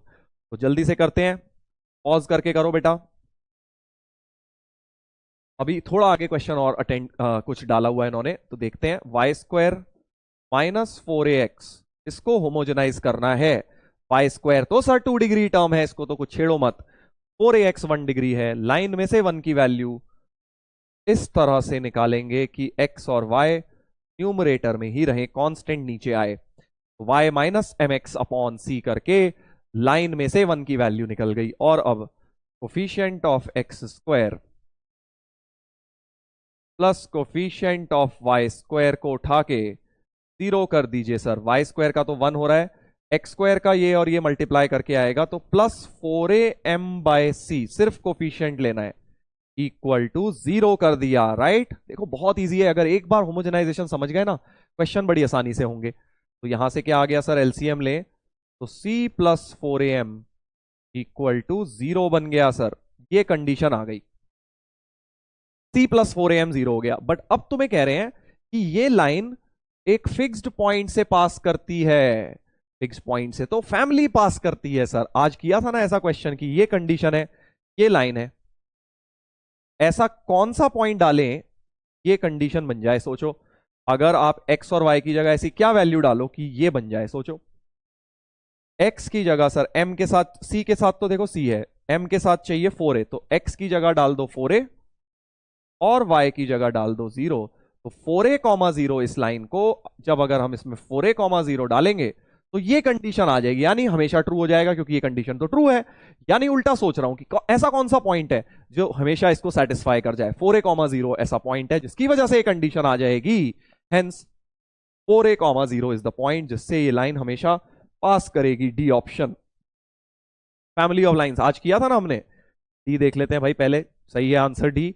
आज हमने ये चीज बेटा लगाई थी, अगर तुम्हें याद हो, फैमिली ऑफ लाइंस में कि अगर एक फिक्स्ड पॉइंट निकालना है, इस क्वेश्चन में भी लगाया था ना बिल्कुल ऐसा ही, कि एक कंडीशन आ गई थी देखो पीक्यू में, और ये लाइन थी, हमने एक्स और वाई डाल के देखा ऐसा कौन सा पॉइंट है जो इसे सेटिस्फाई कर रहा है, इससे मैंने फाइंड आउट कर लिया बेटा। ये आपने इसमें पेयर ऑफ क्या बोलते हैं, फैमिली ऑफ लाइंस में जरूर पढ़ा होगा। तो देखो बढ़िया क्वेश्चन था ये।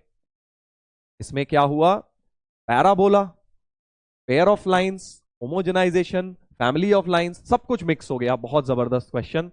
इस तरह के बेटा जेई में आने के चांसेस बहुत हैं। एक और दे देता हूं, चलो ऐसा देख लीजिए एक बार, ये वाला सही है ना भाई सब कुछ। एक और करते हैं सर, ऐसा एक और करेंगे, बिल्कुल ऐसा ही है, बिल्कुल देख के देखो।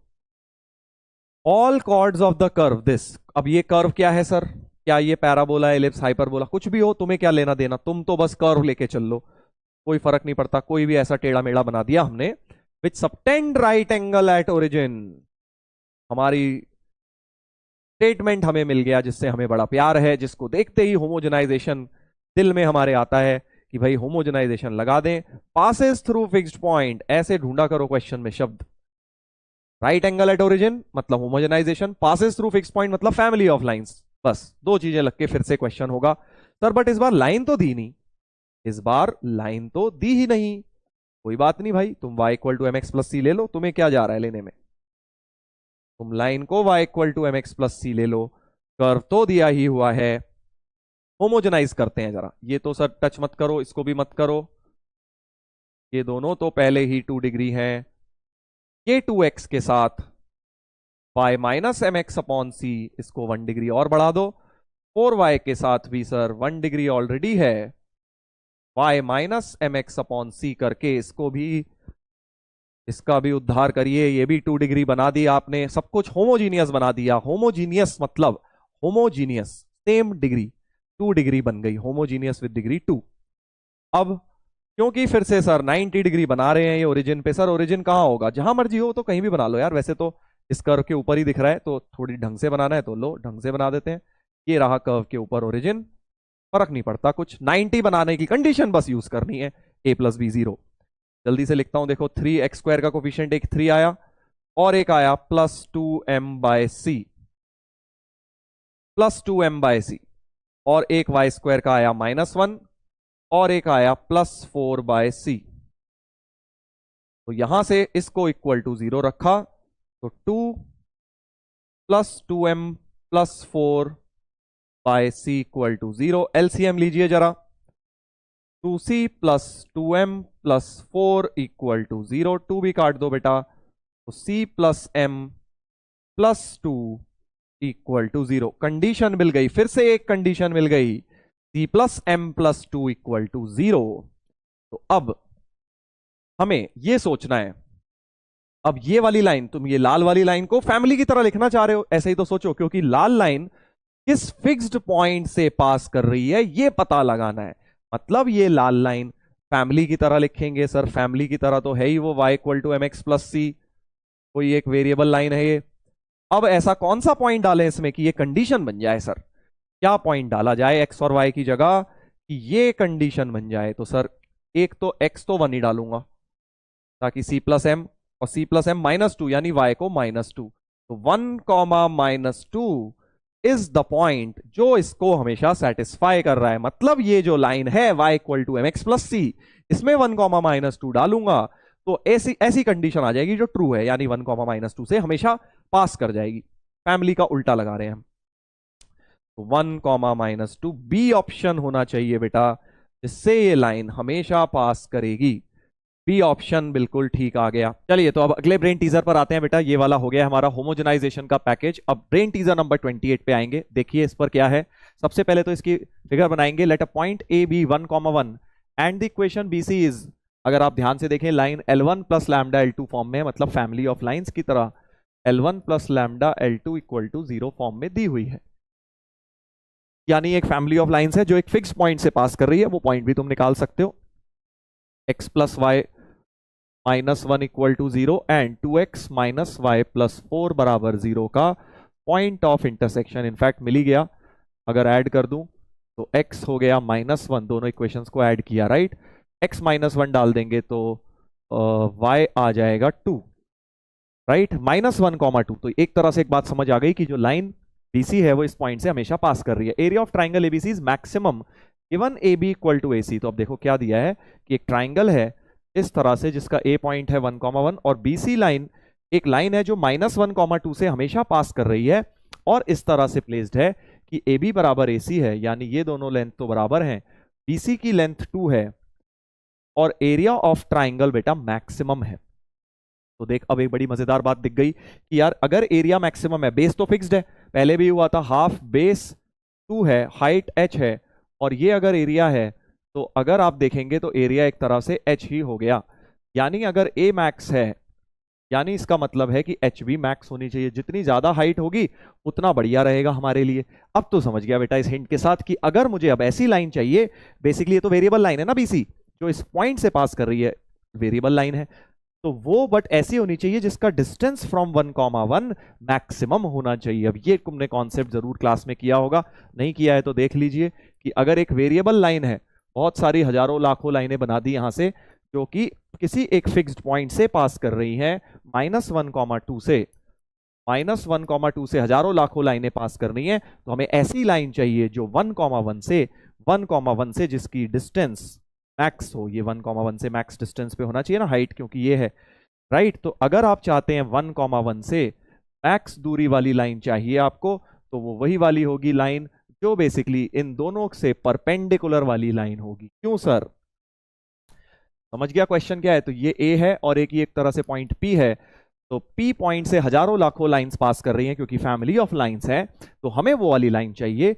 जो सबसे फारदेस्ट हो। तो मैं कह रहा हूं कि वो वाली लाइन होगी, ये वाली लाइन जो होगी हमारी रिक्वायर्ड लाइन, वो परपेंडिकुलर होगी एपी के बेटा परपेंडिकुलर होगी। So line farthest from A is perpendicular to, so line farthest from A is perpendicular to AP. Sir ऐसा क्यों? देख एक तरीका तो यह दिमाग ना लगाएं, हम डिस्टेंस बिटवीन पॉइंट एक वेरिएबल लाइन लिख लें लैम्डा के टर्म्स में, है ना, और डिस्टेंस ये डी निकालें और इसे मैक्सिमाइज करें, है ना, dy बाई डी लैम्डा 0 करके। वो बहुत लंबा मेथड है, मैं तुम्हें बढ़िया ट्रिक बता रहा हूं ज्योमेट्रिकल, कि हमारी जो लाइन होगी ये हमेशा परपेंडिकुलर टू एपी होगी।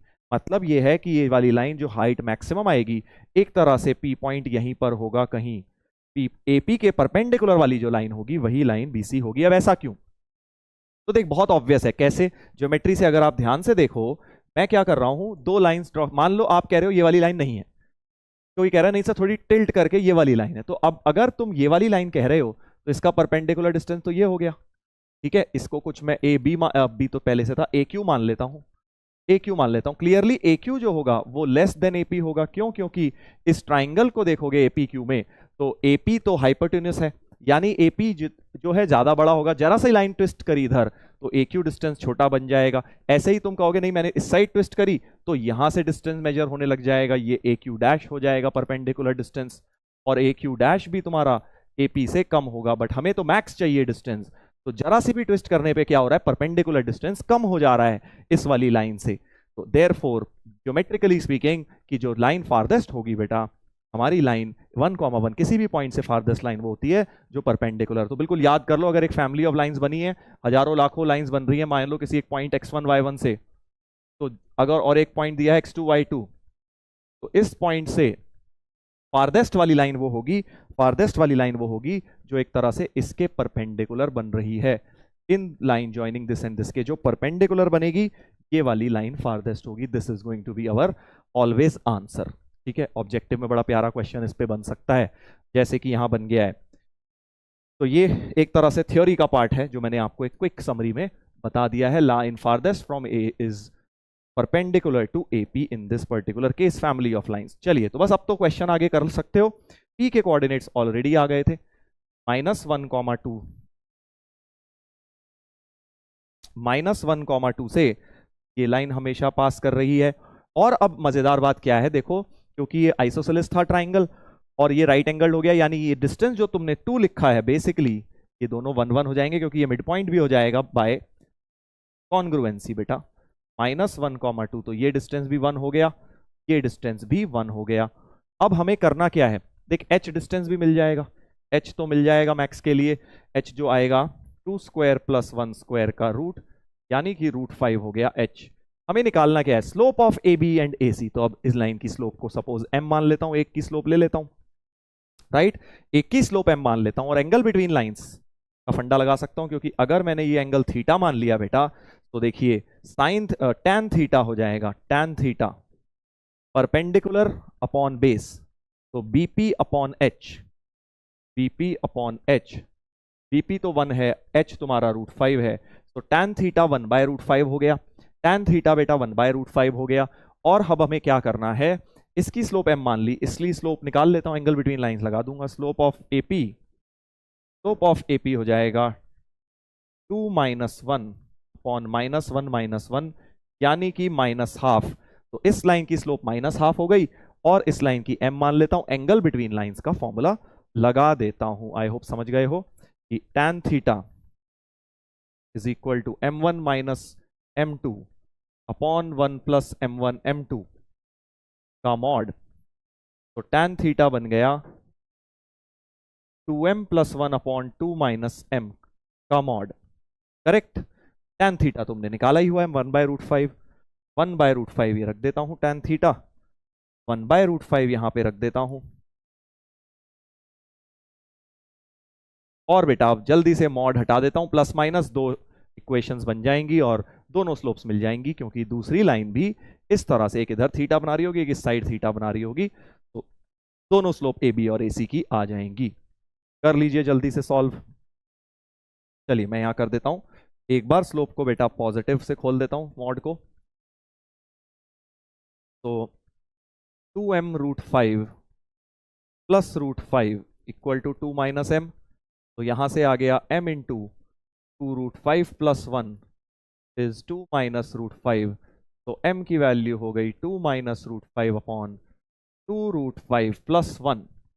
एक स्लोप तो ये आ गई भाई प्लस साइन के साथ, जब मैंने ये मॉड साइन खोला, अब माइनस के साथ खोल दो, 2m√5 प्लस √5 इधर माइनस कर दो, m-2 कर दीजिए, तो m की वैल्यू आ जाएगी -√5 + 2 अपॉन 2√5 - 1। ये देख लीजिए ऐसे कुछ ऑप्शन है, 2 - √5 अपॉन 2√5 + 1, एक तो ये हो गया, और एक बेटा -√5 + 2 अपॉन नेगेटिव वाला। ए और सी आ रहे हैं भाई मेरे, तो ए और सी हो गए आंसर्स। तो अच्छा कॉन्सेप्ट था, देखो इसके अंदर फैमिली ऑफ लाइंस का तो था ही, साथ में line farthest from the family, कौन सी वाली फैमिली की लाइन फारदेस्ट होगी, ये कॉन्सेप्ट भी यहां पर लग गया है इस क्वेश्चन के अंदर। ठीक है भाई, चलिए तो आगे बढ़ते हैं। अब हमने ये बहुत ही जबरदस्त एक क्वेश्चन कर लिया है, ब्रेन टीजर नंबर 28। अब बारी है बेटा ब्रेन टीजर नंबर 29। अभी देखो स्ट्रेट लाइंस के ही कर रहे हैं मोस्टली क्वेश्चंस, हम तुम देख रहे होगे, अगले में बेटा सर्कल्स भी शुरू हो जाएगा, 2 में सर्कल्स करेंगे, 2 में स्ट्रेट लाइन, और एक लास्ट तुम्हें पता है होमवर्क एंड पीवाईक्यू के लिए डेडिकेटेड रहेगा। चलिए तो जल्दी से इस वाले क्वेश्चन को भी देखते हैं, भी बड़ा बढ़िया क्वेश्चन लगता है। देखो सारे क्वेश्चन में तुम देखोगे कुछ ना कुछ छोटा छोटा कॉन्सेप्ट छुपा हुआ है, और जेई में भी ऐसे ही आते हैं, रैंडम टफ नहीं आते, उसमें कुछ ना कुछ छोटा सा कॉन्सेप्ट, कुछ ना कुछ ट्रिक, जो तुम कहते अरे यार ये तो मैं भी सोच सकता था वाली चीज हर क्वेश्चन में तुम्हें यहाँ पे दिखेगी। देखो जरा 29, line L is drawn through the point 1,1 to intersect L1 and L2 at P and Q respectively. L1 को ध्यान से देखो, ध्यान से देखते रहे बेटा, जब तक कुछ दिख ना जाए देखता रहे दोनों को। मुझे तो दिख गया दोनों लाइंस बेटा पैरेलल हो रही हैं, x + 2y वाला पार्ट दोनों में है, तो एक बात तो समझ आ गई कि सर दोनों लाइंस एक तरह से आप इस तरह से पैरेलल बना लीजिए। दो पैरेलल लाइंस हैं, 1,1 से लाइन L ड्रॉन की गई है, तो एक ये L1 हो गई, ये L2 हो गई, ठीक है। 1,1 से लाइन बनाई जो P एंड Q पे जाके मिलती है, इस तरह से कुछ हो रहा है, एक तरह से इस तरह से कुछ बन गया हमारा वो, ठीक है। 1,1 से एक लाइन बनी जो कि एक तरह से P और Q पर जाके मिलती है, ठीक है। अच्छा अब एक बात मुझे नजर आई कि 1,1 जो है इसको सेटिस्फाई कर रहा है। देखो मैं यही देख रहा था, x + 2y = 1 को तो नहीं कर रहा, बट x + 2y = 3 को एक्चुअली 1,1 सेटिस्फाई कर रहा है। इसका मतलब क्या है, ये Q पॉइंट ही तुम्हें 1,1 दिया हुआ है, कोई बहुत ज्यादा काम नहीं है उसका, बट स्टिल दिख गया है तो मान लेते हैं, है ना भाई, मान लेते हैं उसको। मैंने वहां पे बना लिया है, देख लीजिए ये लाइन तो बड़ी पैरेलल सी तो नहीं लग रही सर, तो भाई इसी बना देते हैं। अब लग गई पैरेलल, चल ठीक है, जो भी है हल्का फुल्का पैरेलल लग रही है। आगे क्या बोल रहे हैं, आगे बोल रहे हैं line L perpendicular to line L from P, देख लैंग्वेज बड़ी इंपॉर्टेंट है इस क्वेश्चन की, perpendicular to L from P intersects L two at R. बहुत ही कंफ्यूजिंग कि भाई ये जो लाइन एल थी इससे परपेंडिकुलर एक लाइन बनाई जाए, इससे परपेंडिकुलर एक लाइन बनाई जाए, ठीक है, इससे परपेंडिकुलर बना दी भाई, ये हो गई इसके परपेंडिकुलर, ठीक है। एल के परपेंडिकुलर पी से एक लाइन बनाई जो L2 को R पे जाके मिलती है, L2 को R पे जाके मिलती है, एक रफ फिगर इस तरह से बना दी, ठीक है। आगे पढ़ते हैं। Line perpendicular to L from Q, Q से भी एक लाइन बनाइए परपेंडिकुलर टू L, फिर से इसके परपेंडिकुलर, इसी लाइन के परपेंडिकुलर जो कि L1 को आई थिंक कहीं जाके मिल रही है, L1 को दोबारा कहीं जाके मिल रही है S पर, intersects L1 eight S, eight होगा ये, एंड नहीं एट, ठीक है। If the area of parallelogram PQRS is least, तो PQRS एक पैरेललोग्राम बन गया, सोच के देखो, बिल्कुल बन गया सर, क्योंकि ये वाली लाइंस तो ऑलरेडी पैरेलल थी और ये लाइंस भी पैरेलल हो जाएंगी क्योंकि ये ऑल्टरनेट इंटीरियर एंगल दोनों 90-90 है, इस वजह से ये दोनों लाइंस भी पैरेलल बन गई बेटा, है ना, ठीक है सर। अब क्या करूं, पहले तो एरिया को मैक्स लीस्ट करना है, तो एरिया को फंक्शन बनाना पड़ेगा किसी चीज का, which of the following is are correct, equation of L, equation of L, अच्छा तो मतलब लाइन एल की इक्वेशन एक तरह से निकालनी है, इस लाइन की इक्वेशन पर वर्क करना है अपने को, ठीक है सर, समझ रहे हैं, समझ रहे हैं, समझ गया। अच्छा एक बात और, डिस्टेंस बिटवीन पैरेलल लाइंस तो हमारे पास है ही ना, ये वाला डिस्टेंस, ये वाला डिस्टेंस तो बेटा हमारे पास है, देख इसको मैं कुछ d बोल देता हूं क्योंकि ये d मेरे को बड़ा प्यारा सा दिख रहा है। डिस्टेंस बिटवीन पैरेलल लाइंस होता है c2 minus c1 upon root A square plus B square, ये फॉर्मूला सबको आता है distance between parallel lines, c2 और c1 2 हो गया upon root 1 square plus 2 square, तो 2 बाय रूट 5 हो गया, d की वैल्यू एक तरह से 2 बाय रूट 5 हो गई, ये तो फिक्स्ड है। अब देख मुझे एरिया का फंक्शन बनाना है ना, हाँ सर एरिया का फंक्शन बनाना है, तो एक काम करते हैं, एक काम करते हैं, ये एंगल थीटा मान लेता हूं, सपोज ये मान लो, नहीं तो इस लाइन के साथ वाला मान लो, कोई भी एंगल एक थीटा मान लिया हमने, कोई भी एंगल, सपोज ये वाला एंगल थीटा मान लिया, क्योंकि लाइन के साथ मान लेता हूं ज्यादा बढ़िया, उसकी स्लोप हमें पता भी है, थीटा मान लिया बेटा। और अब सोच के देखो, अगर ये थीटा है तो ये तो परपेंडिकुलर था ना, तो ये 90 माइनस थीटा हो गया, तो ये वापस से थीटा, यही वाला एक्चुअली थीटा ही हो गया फिर से, ठीक है, यही वाला थीटा हो गया, समझ गए ना कैसे, क्योंकि ये 90 था और ये भी 90 है क्योंकि परपेंडिकुलर डिस्टेंस मेजर किया गया है मैंने। अब मैं क्या कर रहा हूं, थीटा का फंक्शन बना लेता हूं एरिया, देख एरिया ऑफ पैरेललोग्राम तुम्हें पता है बेस इनटू हाइट होता है, देख मुझे एक तरह से हाइट तो दिख रही है 2 बाय रूट 5, है ना, हाइट तो दिख गई। अब किसी तरह अगर बेस निकाल लूं, देखो बेस कौन सी वाली होगी, बेस होगी, बेस होगी, समझ गए, हाइट तो निकल गई, अगर मेरी बेस निकल जाए यानी ये वाली लेंथ, बेस तो यही वाली लेंथ हो गई ना, हाँ सर यही वाली हो गई, यही वाली हो गई, ठीक है, ये वाली लेंथ अगर मैं किसी तरह से निकाल लूं तो बात बन जाएगी भाई, हाँ ठीक है, वही सोच रहा हूं मैं कैसे निकालूं, कैसे निकाली जाए, क्योंकि ये भी 90 माइनस थीटा हो गया, हाँ ठीक है, थोड़ा सा प्रोसेस दिमाग में बन गया, देख थोड़ा ट्रिग्नोमेट्री लगानी है, ये डी है तो ये निकल जाएगी, ये डी सेक थीटा हो जाएगी, पी क्यू जो है सोच के देखो डी सेक थीटा हो जाएगी क्योंकि ये परपेंडिकुलर है, इस ट्राइंगल को सपोज यहां एम बोल लो, in triangle P Q M, है ना, in triangle P Q M, D upon P Q, D upon P Q, base upon hypotenuse cos theta हो गया, यानी पी क्यूब तुम्हारा एक तरह से डी सेक थीटा हो गया, डायरेक्ट प्रोजेक्शन लेके भी तुम डी सेक थीटा मैंने बोल दिया था उसको, है ना भाई, डायरेक्ट इसको मैंने डी सेक थीटा बोल दिया था। और क्या है भाई, और क्या है, इसको मैं अगर बेस निकालना चाह रहा हूं, ठीक है, तो अब इसमें फिर से ये सेक ऑफ दिस, समझ गया, इन ट्राइंगल पी क्यू एस, इन ट्राइंगल पी क्यू एस, इन ट्राइंगल पी क्यू एस, क्योंकि मेरा दिमाग चल रहा है पीएस लेंथ निकालनी है, क्योंकि ये बेस हो गई और ये हाइट हो गई, एरिया ऑफ पैरेललोग्राम अगर लिखना है तो ये बेस हाइट और ये वाली बेस, तो मुझे पी एस बनाना है, इन ट्राइंगल पी क्यू एस, ये 90 है, ये 90 माइनस थीटा है, तो cos 90 minus theta is P Q upon P S, यानी साइन थीटा बन गया, P Q upon P S, right, sine theta बन गया पी क्यू अपॉन, तो sine theta P Q upon P S, तो P S बन गया P Q cosec theta. P Q अभी निकाला था मैंने, पी क्यू निकाला था डी सेक थीटा, है ना, तो D sec theta P S हो गया तुम्हारा D sec theta into cosec theta, यानी D upon sine theta cos theta. ये क्या आ गया, पी एस आ गया बेटा। समझ रहे हो प्रोसेस क्या बना है मेरे दिमाग में, पी एस निकाल लिया, पी एस ये वाली लेंथ थी बेस, इस तरह से ऐसे देख पैरेललोग्राम को, ये हाइट हो गई और ये बेस हो गई, हाइट तो मेरा डी था, हाइट तो डी था और बेस पी एस निकाल लिया है। तो एरिया ऑफ पैरेललोग्राम, जैसे मर्जी कर लो, और भी तरीके हैं, बतेरे तरीके हैं, जरूरी नहीं है यही करना है तुमने। तुम इसको यहां से परपेंडिकुलर ड्रॉप भी कर सकते थे और ये वाला भी डिस्टेंस, ये बेस और ये हाइट करके भी निकाल लेते, सेम फंक्शन बनता एरिया का।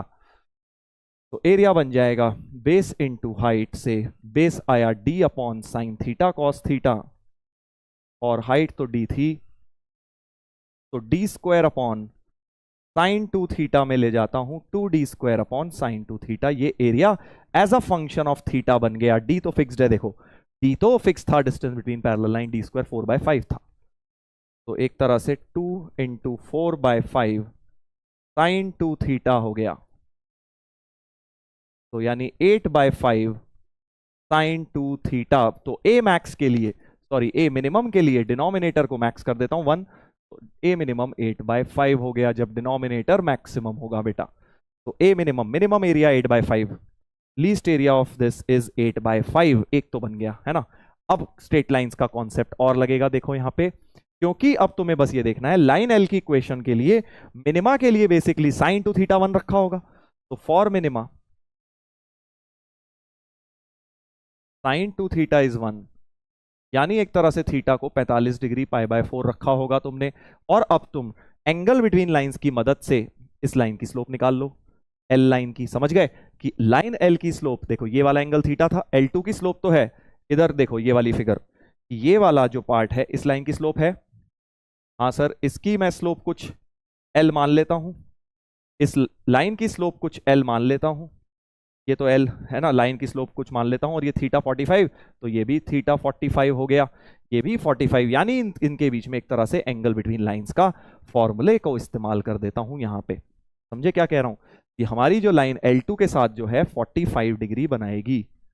तो क्वेश्चन अब ये बन गया कि हमारी जो लाइन L थी, इसकी स्लोप अगर m मान लूं, तो ये 45 डिग्री बना रही है इस लाइन जिसकी स्लोप थी -1/2, -1/2 इसकी स्लोप है। तो एंगल बिटवीन लाइंस का फिर formula tan 45 m1 minus m2 upon 1 plus m1 m2 का मॉड,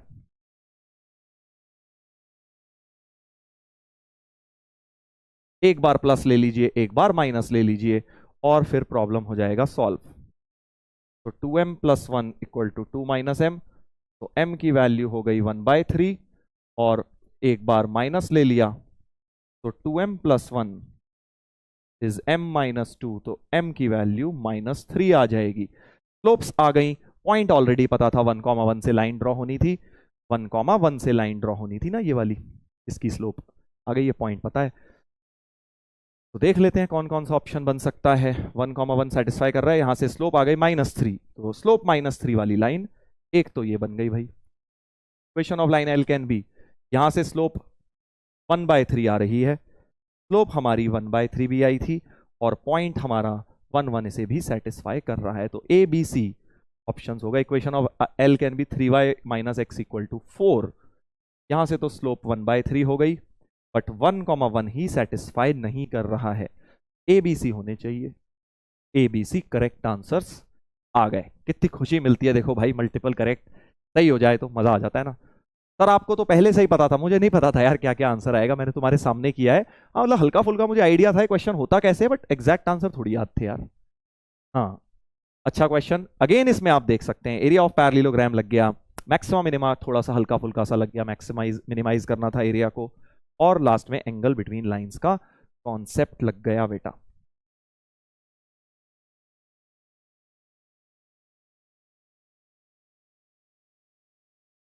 चलिए आगे बढ़ते हैं, आगे बढ़ते हैं, अच्छा क्वेश्चन था ये भी।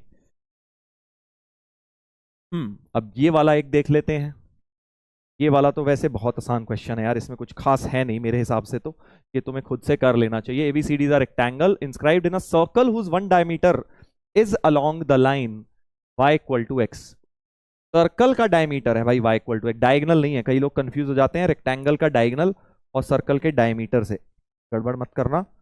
सर्कल का डायगनल, सॉरी मैं भी कंफ्यूज हो गया, सर्कल का डायमीटर, सर्कल का जो डायमीटर है that is along y equal to X, ये नहीं बोला है डायगनली है, ठीक है भाई।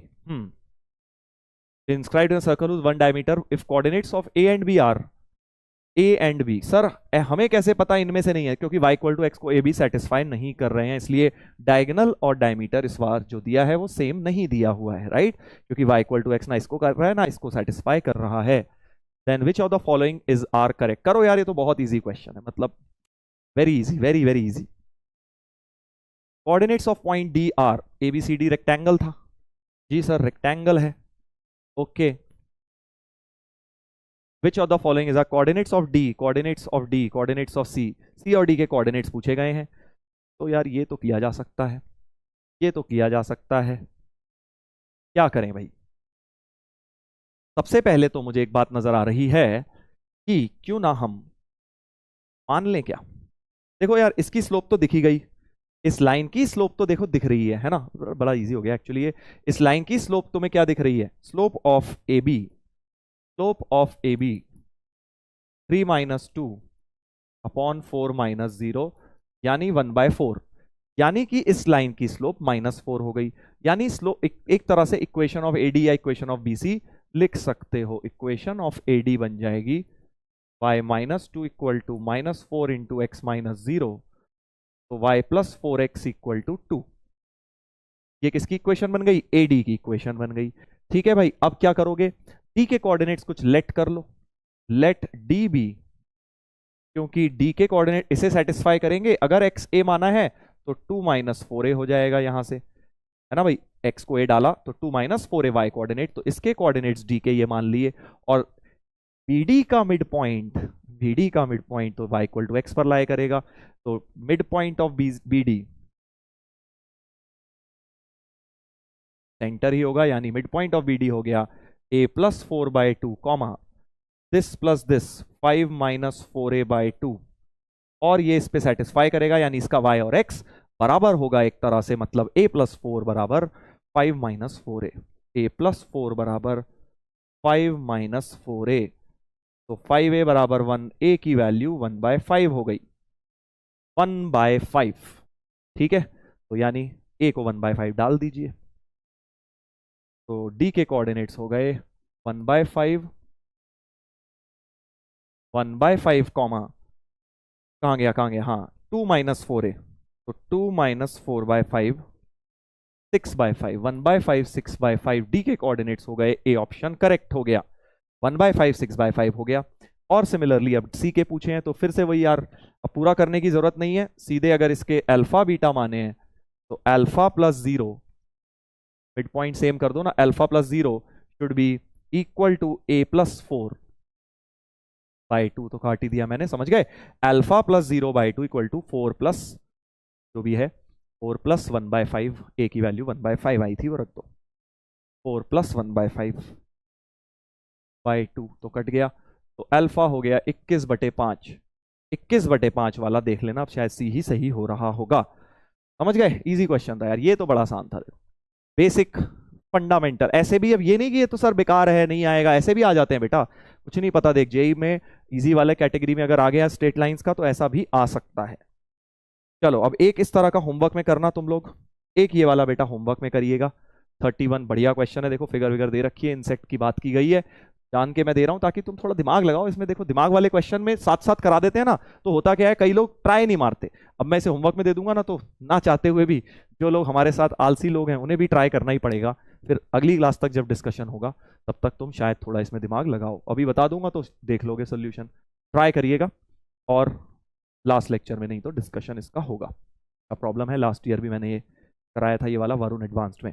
चलिए अगला ब्रेन टीजर नंबर 32, ये नहीं कराया था, ये नया है, देखिए क्या है। ABC is right angle triangle at A. There are 2 points D and E on BC. बढ़िया क्वेश्चन है, ट्राई करो तब मजा आएगा तुम्हें। ABC is right angled at A. There are 2 points D and E on BC such that BD, DE, EC बराबर हैं। Figure बना ली जाए सर। ऐसा कुछ है, राइट एंगल है, तो मेरे माइंड में चल रहा है कोऑर्डिनेट एक्सिस भी शायद मैं इस्तेमाल करूं अगर जरूरत पड़ेगी तो। फिर बोल रहे थे D and E are on BC such that BD, DE, EC तीनों बराबर हैं, यानी वो एक तरह से ट्राइसेक्शन पॉइंट्स तुम्हें दिए हुए हैं, ट्राइसेक्शन पॉइंट्स दिए हुए हैं। It is given that AD equal to sine X. AD कहां गया? अच्छा एडी, ये वाले भाई हमारे साइन एक्स हैं। AD equal to sine X, AE is cos X. क्या बात है, मजा आ गया भाई। ट्रिग्नोमेट्री भी घुसा दी साथ में, कोऑर्डिनेट ज्योमेट्री में। एडी इज साइन एक्स और एई इज कॉस एक्स। एक बात जो मेरे दिमाग में चल रही है वो ये कि भाई इनका मतलब हो सकता है इसने साइन एक्स कॉस एक्स इसलिए दिए ताकि मैं इनका एडी स्क्वायर प्लस एई स्क्वायर को, this square plus this square को 1 यूज कर पाऊं, तभी तो साइन कॉस दिए हैं, शायद हो सकता है ना। ठीक है, विच of the following is correct. तो साफ समझ आ रहा है यार, अब कोऑर्डिनेट ज्योमेट्री देख इंट्रोड्यूस करने का मन कर रहा है, क्योंकि फर्क नहीं पड़ता ओरिजिन कहां माने, क्योंकि लेंस एंगल वगैरह में कोई फर्क नहीं पड़ता। तो मैं क्या कर रहा हूं, लेट से ए को मैं ओरिजिन अज्यूम कर लूं। देख, क्योंकि इसने कहीं ओरिजिन पॉइंट कोऑर्डिनेट्स की कहीं बात नहीं करी है, तो मैं अपनी मर्जी से जहां मर्जी रेफरेंस मान सकता हूं ओरिजिन, है ना भाई, रेफरेंस तो कहीं भी मान ही सकते हैं। तो ओरिजिन मान लिया, ठीक है। अब क्या करें भाई, इसकी लेंथ तो दी नहीं, तो इसको एक काम करते हैं, a, 0 मान लेते हैं, इसको 0, b मान लेते हैं, और इमीडिएटली मेरे भाइयों और बहनों इन सबके कोऑर्डिनेट्स तुम लिख सकते हो। सोच के देखो, समझना भाई, ये 2:1 हो गया क्योंकि ये सब तीनों बराबर हैं, तो एक तरह से सेक्शन 2:1 लगा के d आ जाएगा, 1:2 लगा के e आ जाएगा। समझा? जल्दी जल्दी निकाल। d के कोऑर्डिनेट्स हो गए 2a, 2 into a plus 1 into 0, 2a by 3, 2 into 0 plus 1 into B, B by 3, ये हो गया तुम्हारा डी। समझा ना? ऐसे ही ई निकाल लेते हैं, ई में 1 इंटू ए और 2 इंटू 0, और इसी तरह 1 into 0 plus 2 into B, 2b by 3। इस प्रकार से कुछ बन गया है। डी के coordinates 2a by 3, a by 3, sorry b by 3, 2a by 3, b by 3, और ई के coordinates a by 3, 2b by 3। ठीक है भाई, ठीक है। और कुछ दिया है क्या? और तो कुछ नहीं दिया, डिस्टेंसेस तीनों बराबर है, यूज कर लिया, ये रह गया है अभी।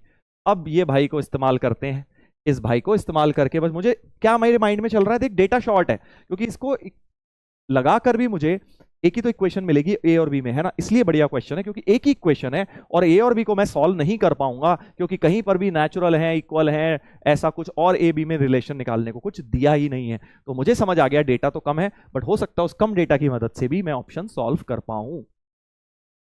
अच्छा ठीक है भाई, क्या करा जाए? सबसे पहले तो भाई एडी निकाल लेते हैं, काम करते हैं। एडी डिस्टेंस फॉर्मूला से आ जाएगा, एडी स्क्वायर रादर, सीधे सीधे एडी स्क्वायर आ गया 2a by 3 whole square plus b by 3 whole square. ठीक है भाई, आ गया।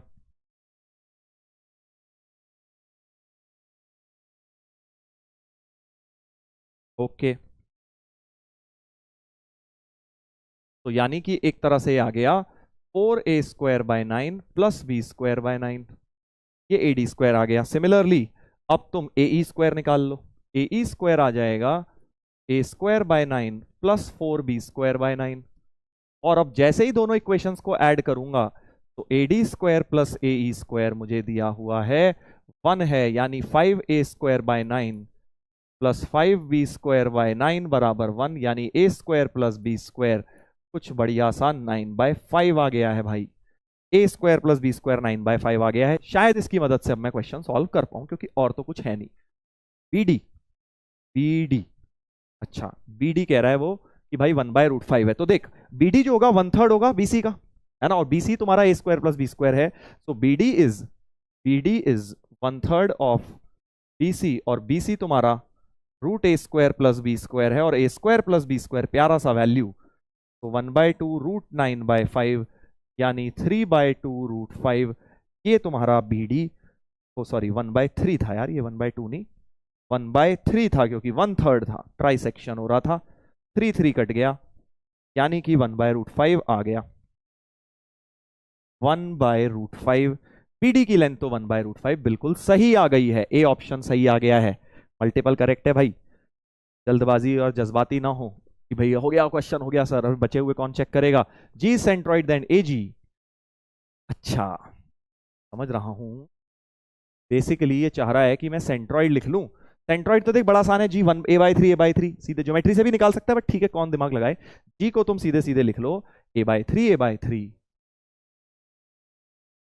है ना भाई, x1 + x2 + x3/3 कर लिया मैंने, A/3 और a तो ओरिजिन था, तो AG डिस्टेंस हो जाएगा √a² 9 + a² 9, b था यार ये, b² 9, तो a² + b² 9 जिसकी वैल्यू थी √1/5, तो AG बराबर √1/5, ये भी आ गया, ये भी आ गया भाई, ये भी हमारे पास आ गया। ठीक है, और बताइए जी, और बताइए। AB = AC then area of triangle is 9/10, तो कह रहा है अगर अब AB AC बराबर है, मतलब A और B अगर बराबर दे दूं तो एरिया ऑफ ट्राइंगल क्या होगा, तो if A = B, C part के लिए अब तुम ट्रीट कर लोगे, a बराबर B, यानी a² + a² बराबर 9/5, यहां डाल दिया मैंने, तो यानी 2a² बराबर 9/10 हो गया एक तरह से। अब वो बोल रहा है कि भाई एरिया ऑफ ट्राइंगल बताइए, एरिया ऑफ ट्राइंगल 9/10, तो एरिया हो गया,